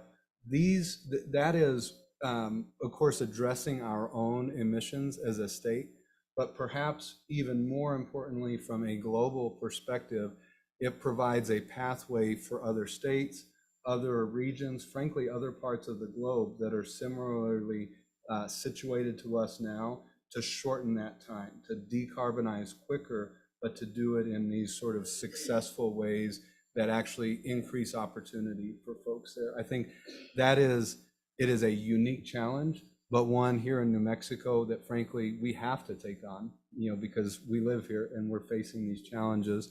And as we continue to do some of these successfully and really scale up and show that you can set aside perhaps 10 million one year and go to 200 million in 2 years' time and actually use that $200 million, frankly, more effectively than you did the 10 million because you built a little bit of capacity. That is its own sort of non-linear progress. We think about non-linear sort of consequences.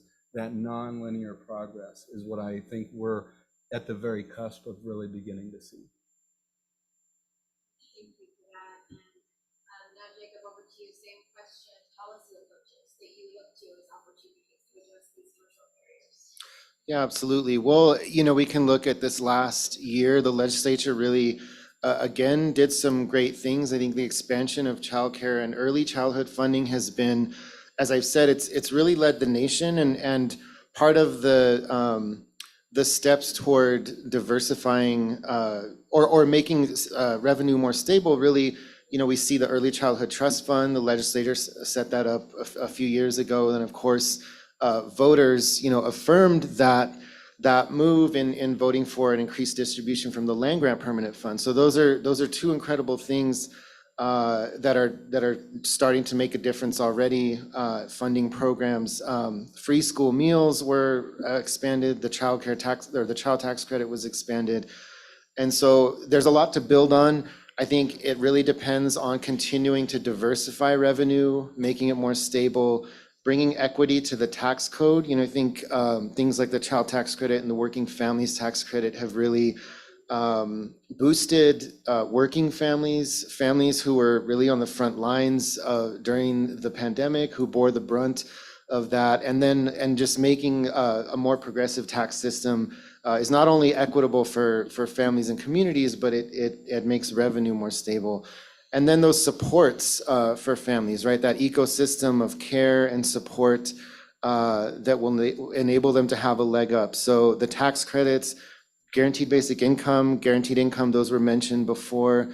Lifting people out of poverty, providing hope and stability. Those programs are incredibly evidence-based. We've seen incredible child outcomes, improved child outcomes from guaranteed income programs. And so there's a lot of promise there and initiatives that are on the horizon.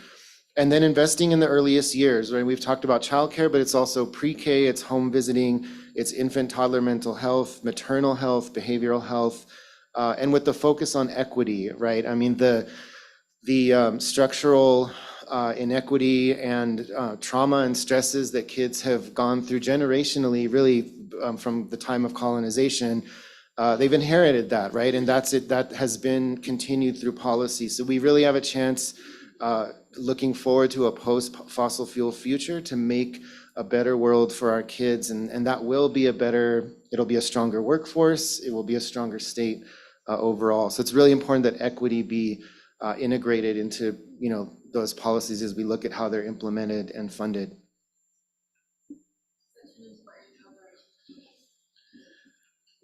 Okay, I'm back. Thank you, Jacob. Now, Gabe, bringing you into this conversation, what are your thoughts? What do you look to as policy approaches that present opportunities for our state? Let me identify three things, and I'll start with saying that this has been an amazing conversation today. I don't know that a lot of other states are having a just transition conversation as deep as this one, thanks to all of the work that is being done by the community groups on the ground, by our legislators, by our executive branch that's thinking about this. That being said, we are now in a sprint because things are already happening. For example, and I'm going to just keep coming back to federal funding, not because it's everything, but because it's a key piece of what's going on right now. So our state agencies are getting ready by March. They've got to file a priority climate action plan. And what's in that plan is going to dictate what unlocks about $5 billion of funding that the state and local governments can competitively go after.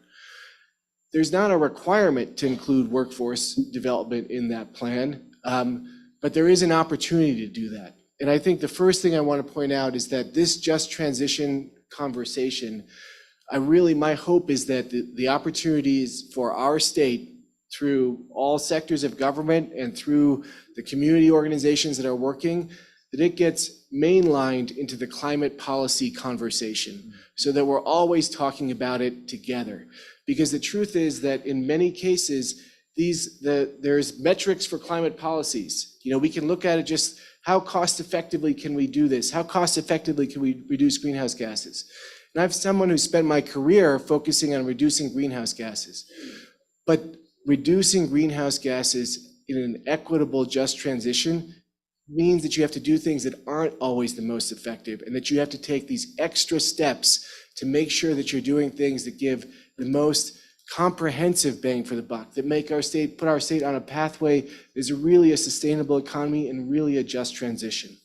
And so one thing that we've heard a lot about is those wraparound policies that are not climate policies, thanks to what we heard from Maria and Somos. And I'll just point out that there's a lot of things, a lot of gaps that only the state or philanthropy can fill.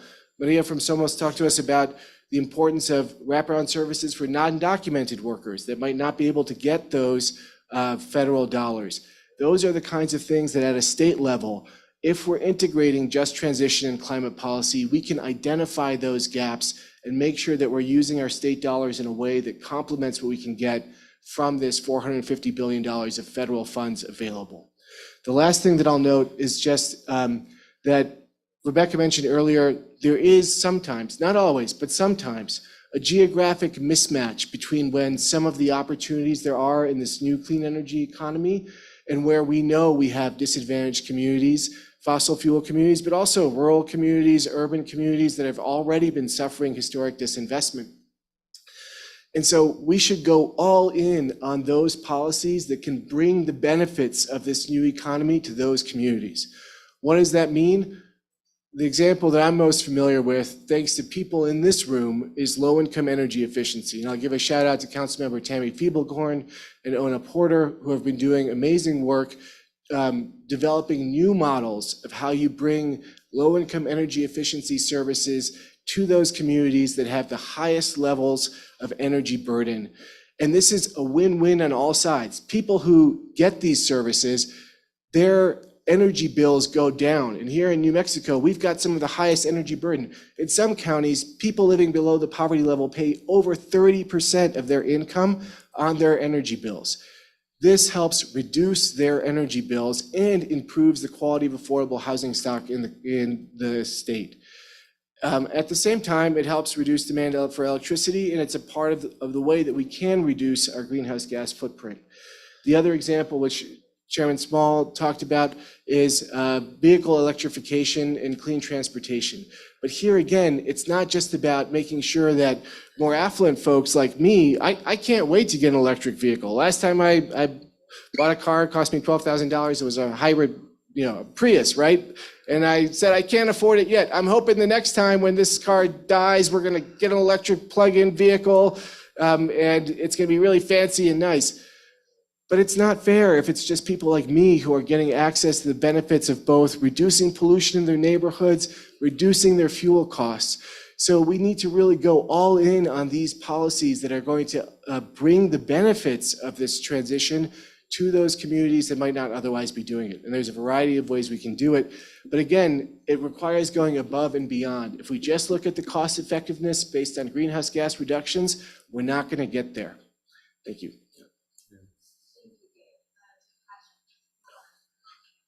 Okay, thank you for that. And for all of those insights and some broad, some very specific ideas that we should be thinking about, continue to think about around where we go from here. And now with that in mind, we're going to delve deeper into this once in a generation federal investment that we are in the midst of.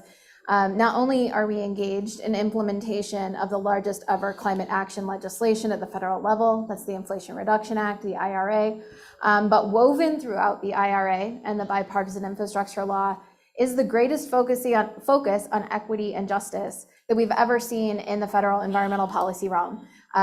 I worked for the federal government for 13 years at the Environmental Protection Agency from 2006 to 2019, and even then at EPA, the premier environmental regulatory policy and agency for our country, environmental justice was an afterthought during my tenure there. And that is not true anymore, but there's a lot of catching up to do.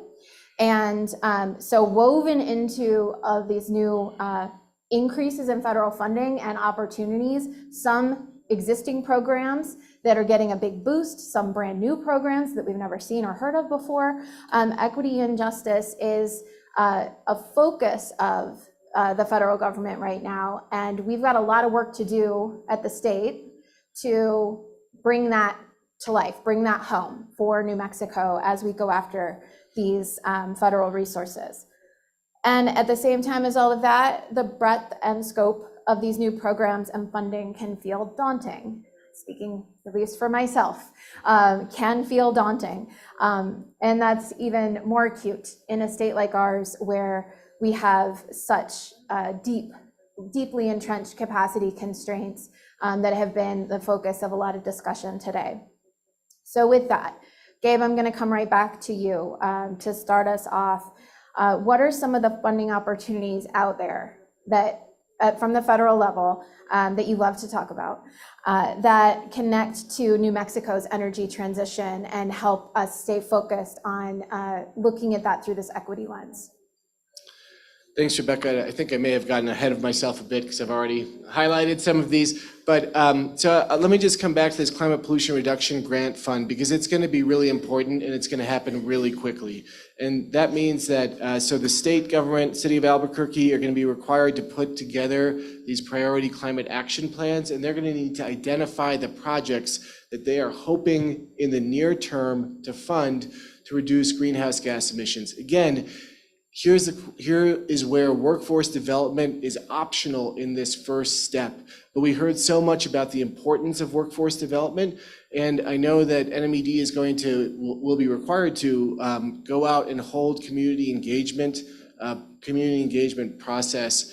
And I know folks are thinking about that, and that's going to be an opportunity to help weigh in and help NMED shape a plan that does include workforce development as one of the cores, so that all of these projects that are developed can add to the panel discussions that we heard earlier today, all of the solutions that were presented.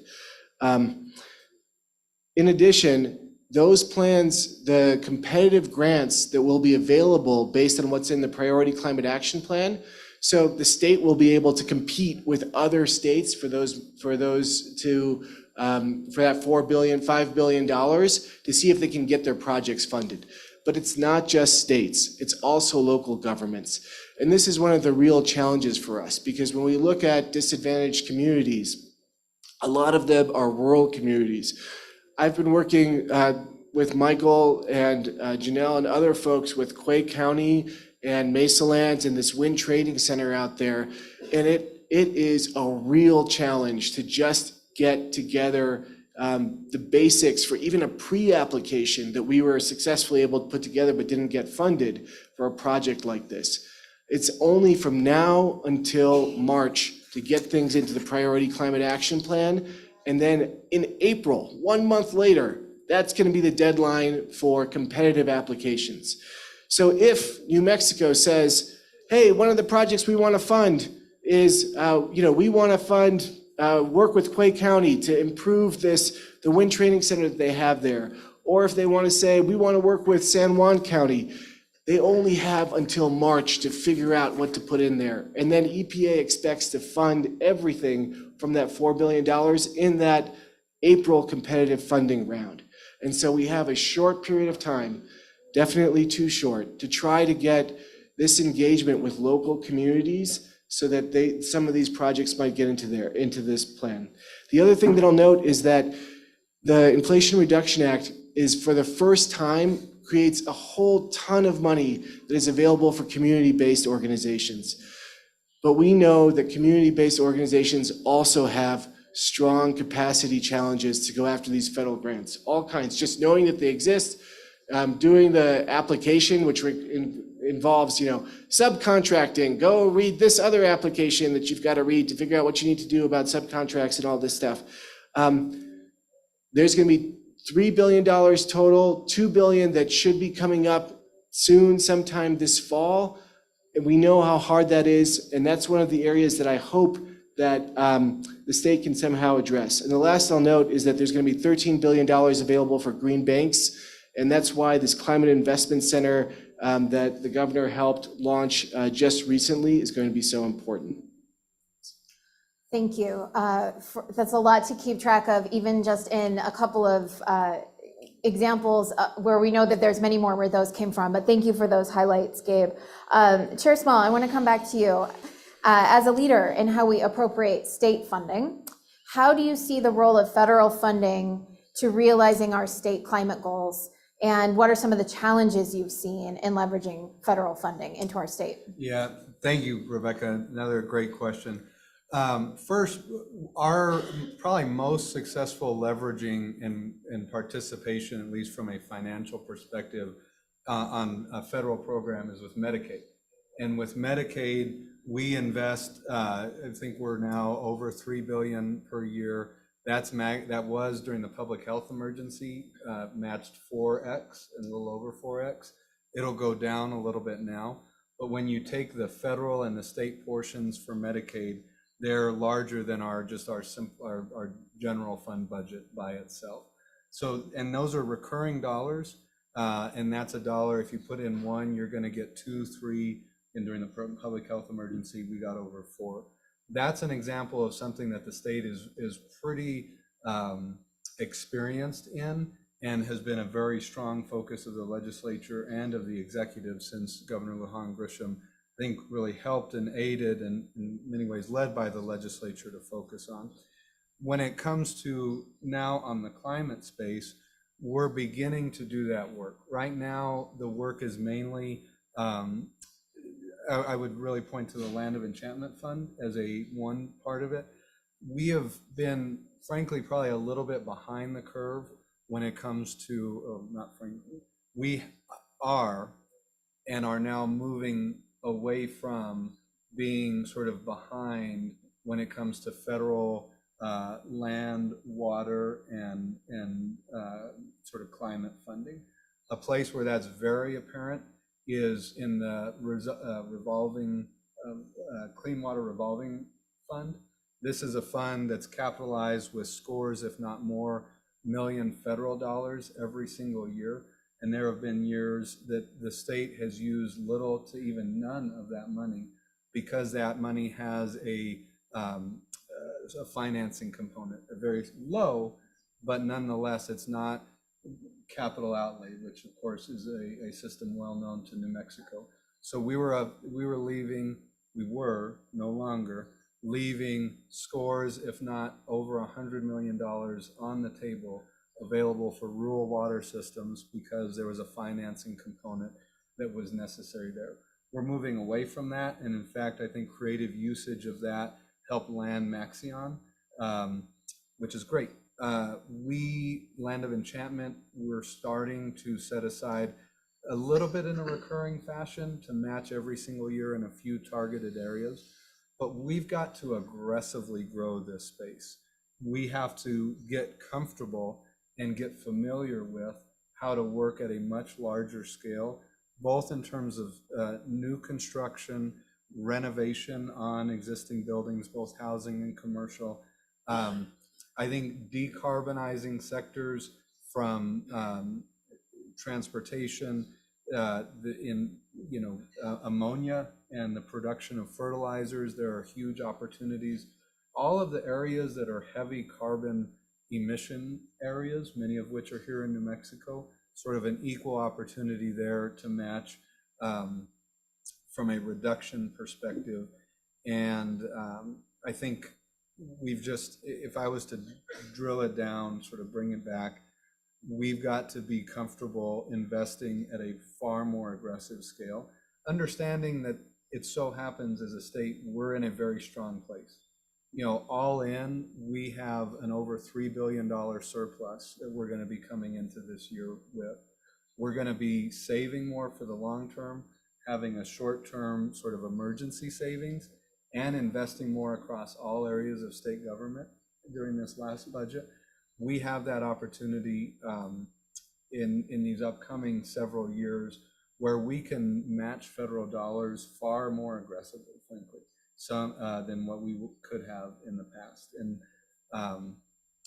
the technical capacity, I think we have, you know, sort of thinking in basketball or sort of sports terms, we have as good of a starting lineup as exists anywhere, right? You have at the secretary level, across the administration, incredible leadership, incredible advocacy stakeholders. Our benches just aren't as deep because we're a very small state. So we're going to have to be very creative about how we staff that capacity up through contracting, through large technical support to local and regional communities, going from, you know, a $5 or a $10 million grant fund to say $100+ million for local communities to help match the technical resources. That's going to be a big challenge for us. Thank you, Chair Small, Those additional insights and a lot of opportunities there that are kind of right in front of us. And, you know, we've talked a little bit this morning about having this conversation before the legislative session about not counting down the days, but sort of counting down the days. And there's a lot of opportunity and a lot of work for us to continue to do.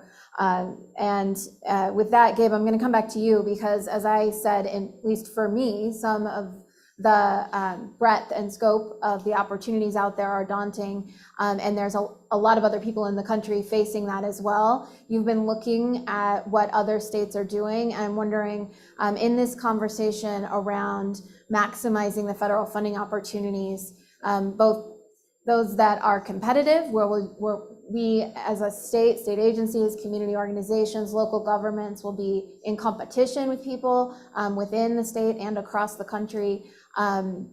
Nevertheless, there are other states trying to figure this stuff out too. So any insights you have to share of things you've seen other states are doing that you think are relevant for us to be looking at and talking about here in New Mexico?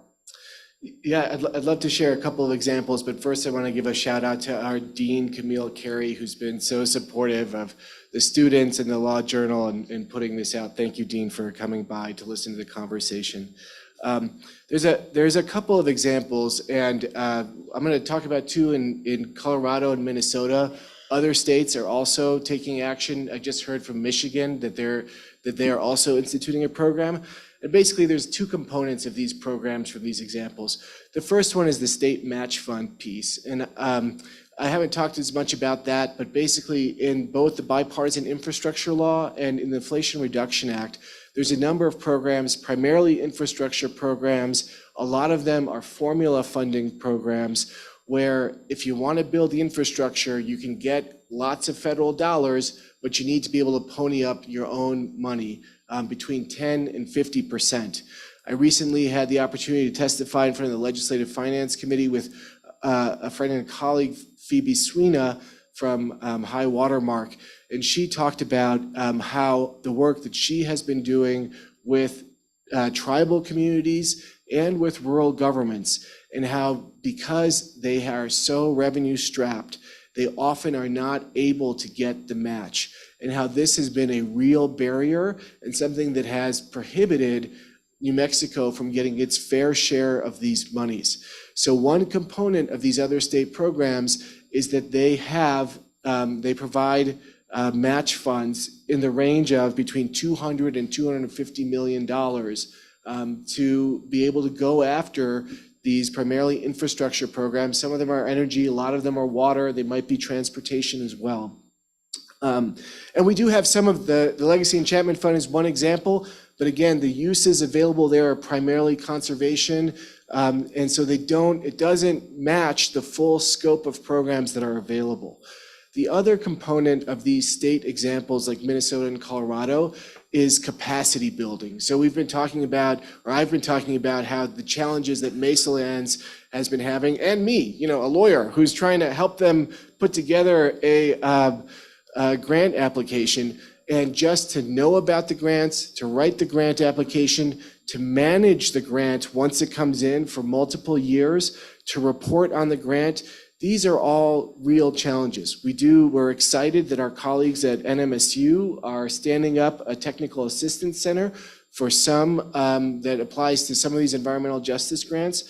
But my guess is that capacity is not going to be nowhere near enough. And my sense is that other states are doing the same thing. In both Minnesota and Colorado, elements of their program go to technical capacity. So in Minnesota, for example, they have a program where a nonprofit can come and get $30,000 of grant writing assistance in order to apply for these grants. So those are two important components. And I'll just mention one other component of these state examples is that, for example, in Colorado, there is a requirement that about 30% of the state match funds go to disadvantaged communities. And that's consistent with the Justice 40 program, for example, in Albuquerque, and at the federal level. Great examples, Gabe. Thank you for sharing and for doing that research and kind of having your antenna up for what other states are doing that we can learn from and adapt to what we need here in New Mexico for our communities and for our transition, and to make sure that we bring every dollar possible from this federal windfall to home here to New Mexico. So we're nearly the end of our time already. So I have one last question for all three of you. Try to keep your answers to 2 to 3 minutes max. This is our hopeful, optimistic, looking forward moment here for our panel and as the last panel of the day. So not looking too far ahead, but 6 months to a year from now, because we've talked a lot today about things that are already in motion, some low-hanging fruit, other great work and opportunities to build upon. So I'm keeping this question a little near term, but looking ahead 6 months to a year from now, what do you hope we're doing across the state to overcome challenges along our path to the just transition and to maximize federal investments in our communities? Jacob, I'm going to start with you. All right. Yes. Big question. In the near term, I hope that we'd be able to look back and say that we even had more confidence and stability in our revenue situation. As Chairman Small said, we're in a place where that cycle and its impact on our state budget has been mitigated. The legislature's done some great things. I hope we can say that even more so, and that new sources of revenue continue to be explored, and we look at what that looks like from just raising revenue from diverse sources. And I think really having some solutions around filling vacancies in state government all across the board is going to be really, really important. Just would love to see that our commitment to kids is expanded and affirmed and really seen as a pillar of what a just transition and a future look like. So that care economy should include paid family medical leave. It should include higher wages for childcare workers and the infrastructure across our state to really catch up to the really great funding that has gone into that system. Recognizing that a strong and a clean economy means strong families, and strong families mean strong kids. And I really hope, and I was just so inspired by the first panel, hearing the stories of frontline communities, people who are organizing, who have really gone through this and experienced this. I hope that they continue to have a really strong say in shaping what do workforce development programs look like, and the funding. What do the supports and the safety net programs that they need look like, and that they have a say in that? And then what does environmental justice look like from their perspective? That the voices of those communities are really integral to whatever plans we are looking at 6 months or a year from now. It's a great vision. I'm going to go to Gabe next, and then we'll come back around to Chair Small. Thanks. I think we heard from Michael in moderating the earlier panel that developing this vision for just transition was going to be a generational effort, especially around development of a sustainable economy. And I think that's absolutely true. But we're also in a sprint, and this next 6 months to a year is going to be really critical, especially because of the requirements on the state to develop this priority climate action plan. And we have so many great pieces in place that we heard from Secretary Nair today, from members of the Sustainable Economy Advisory Committee.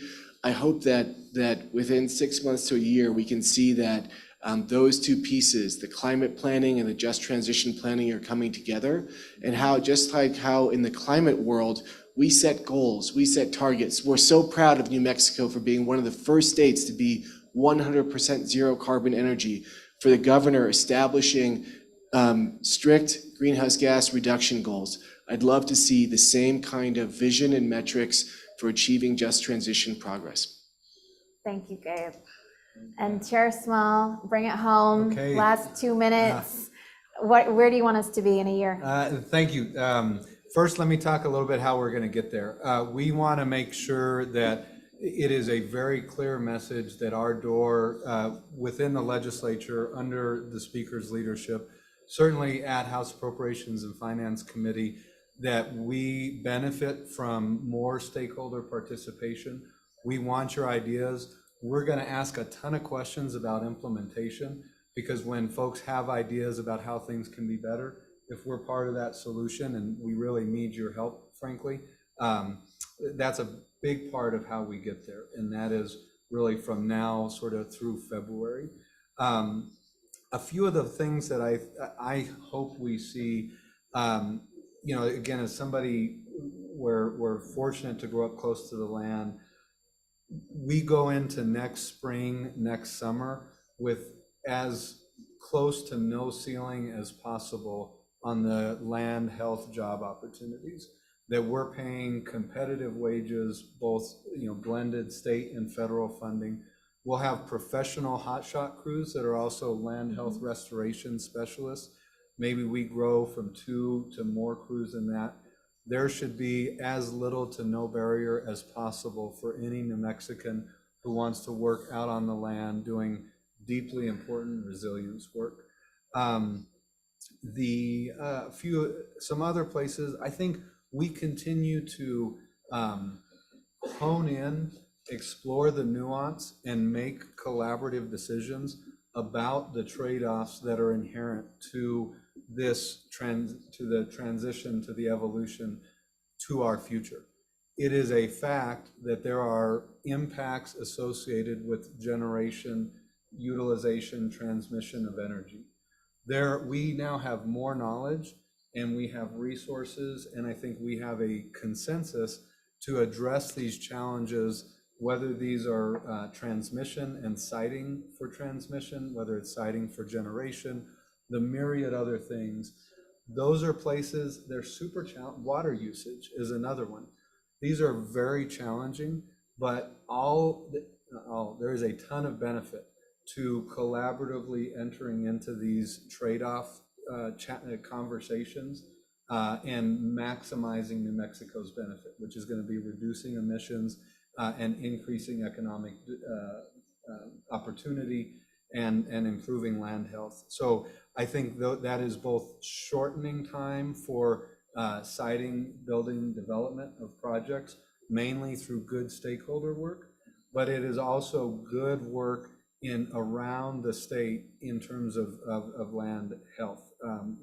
In some cases, like with LBAR, direct acquisition and offset opportunities. I think we're flowing funding. I see Secretary Nair back there.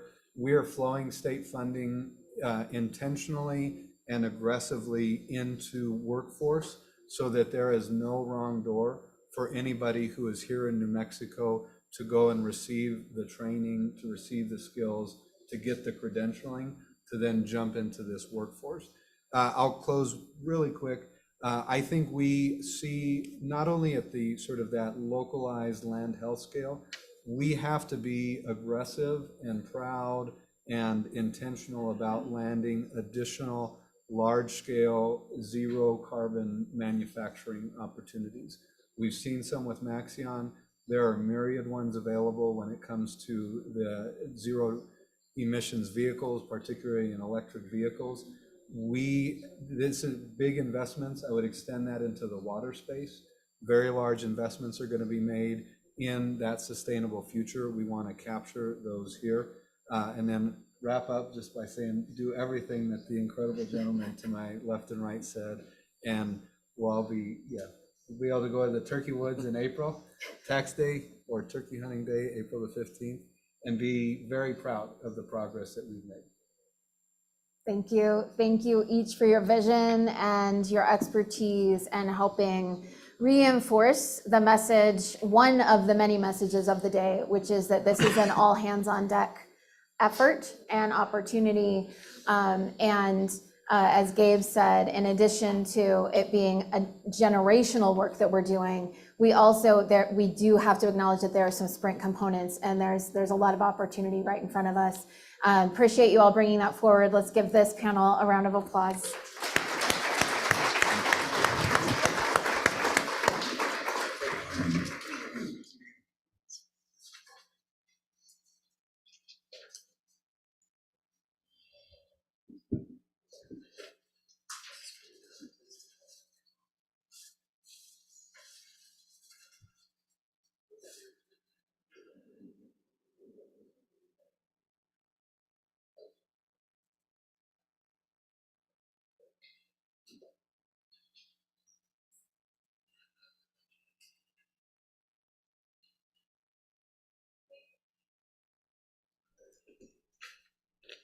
Before we conclude today, we would just like to take a moment to recap some of the discussions that we had throughout the panels. Our first panel was moderated by Representative Cristina Ortez, where we discussed where we discussed the challenges and opportunities for workers in frontline communities during New Mexico's just transition. We heard from the perspective of miners, union members, immigrant oil and gas workers, educators, researchers, Indigenous leaders, government officials, and community members. The common theme: we cannot let our hope turn to heartbreak anymore. Today, we were challenged to consider what transition truly means. We were told that more than 30% of the workforce left for other states when their mining jobs ceased to exist. But we want New Mexico families to stay here at home. All the panelists agreed that the best solutions will come from the communities who are most impacted, those who will live with the impacts of the policies every single day. The solutions that we discussed are far and wide. The panelists advocated for funding apprenticeships and creating better training programs that are more accessible to all community members. They discussed investing in tribally led companies and improving our infrastructure by improving access to transportation services, reliable childcare, and increasing access to broadband. They also discussed building the industrial base of our communities and expanding these opportunities to all people. We must give all community voices a seat at the table as we contemplate workforce development strategies, and it starts today. We cannot wait for another closure before we act. We need deep and early investments into our frontline communities. Communities must be at the forefront so that we can overcome the challenges and maximize the opportunities for workers in frontline communities.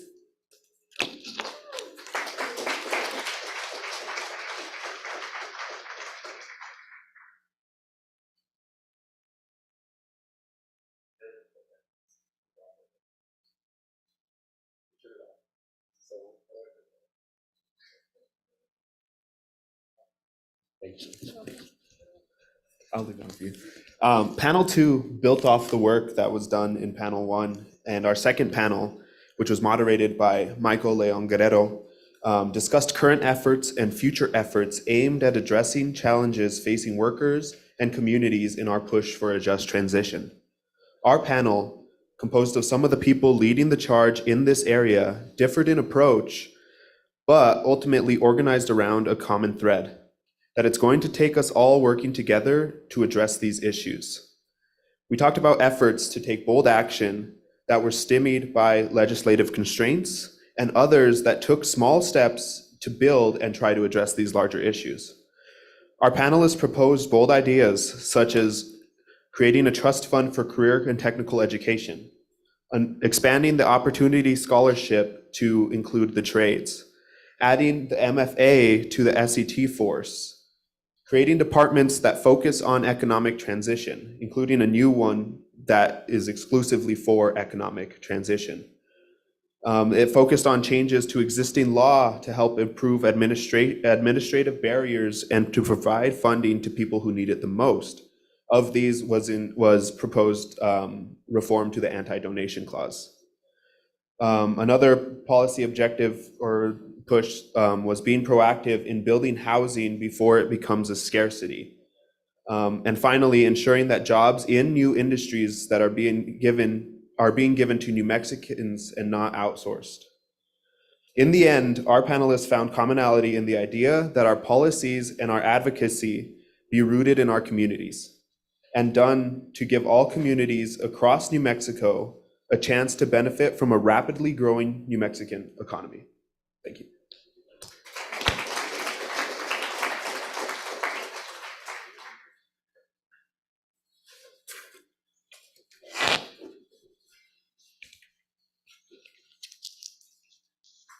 Our last panel ended only minutes ago, but I will recap it in brief. It was moderated by Rebecca Roos. It covered structural barriers to a just transition in New Mexico and how to take advantage of federal funding opportunities. I was taken early on by some of the statements in the introductions of our panelists. Professor Pasiniak emphasized the question, how do we maximize taking advantage of this unique opportunity with all of these billions of dollars of federal funds available to state and local governments and community organizations, and stressing the idea that somehow in a short period of time, we need to think about developing our capacity. Mr. Vigil talked about how climate policies and just transition policies are kids' policies, and that those who work as child advocates have to have these ideas and issues front of mind. Chair Small talked about how it's a privilege to grow up close to the land. That just made me think about the emphasis here that we need to figure out a way going forward to protect it. The panel then discussed structural barriers. So very common in this discussion was the boom and bust cycle inherent in New Mexico State's relationship with fossil fuel revenue. And it also, this panel captured some of the ideas that have been talked about in the previous panels, including but not limited to affordable housing, childcare, access to skill development, access to jobs, and more. The state has taken steps to address some of these challenges. Chair Small spoke to the Land of Enchantment Fund. Mr. Vigil spoke to the fact that he is a celebrity when going to other states because New Mexico has established a state department in early childhood development. But as is the case here, more investment is needed. So some additional policies that were spoken to, that additional investment in our kids, awareness of these opportunities in local governments and community organizations to access these funds. Again, the capacity necessary to develop in a short period of time. It was stressed that we have until March to apply for these kinds of grants from the federal government. And that includes not just the application process and figuring out all the nitty-gritty of being successful in that, but also managing the process of sustaining those grants across time. And as had been covered before at length, integrating this workforce development and the skill development and economic policy development into our climate change, our climate policy as a state.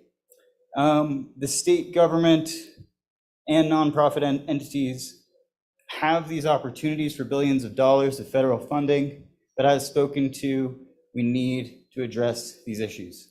I will end with the idea that Chair Small spoke to several times, which is that there's no doubt that this is a great challenge, but it also presents an opportunity. And obviously, everyone here believes that because you're here. So thank you for coming, and I will now pass it along to Melanie Coffing.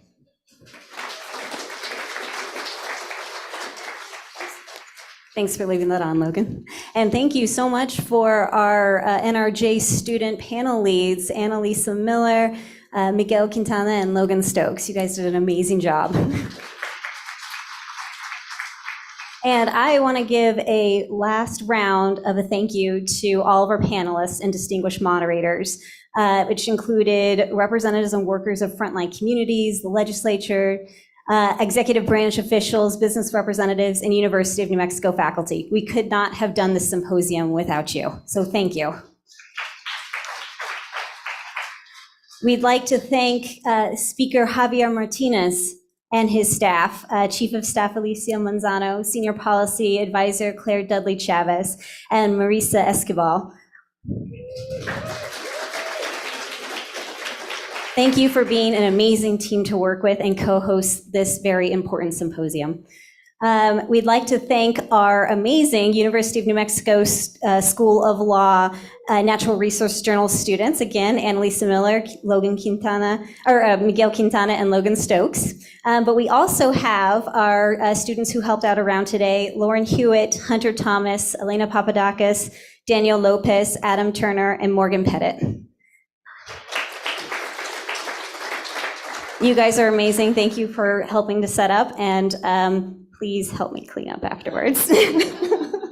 We'd like to thank the University of New Mexico School of Law Dean Camille Carey. Thank you for being here with us today, and thank you for allowing us to host this amazing symposium. We very much appreciate your support.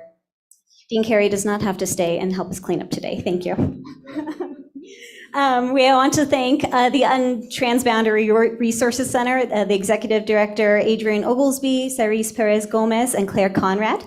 They were integral in setting up all of this AV and sponsoring a good majority of this event, so thank you very much. The Planning Committee, we met very often, and we cannot express our gratitude to the Planning Committee.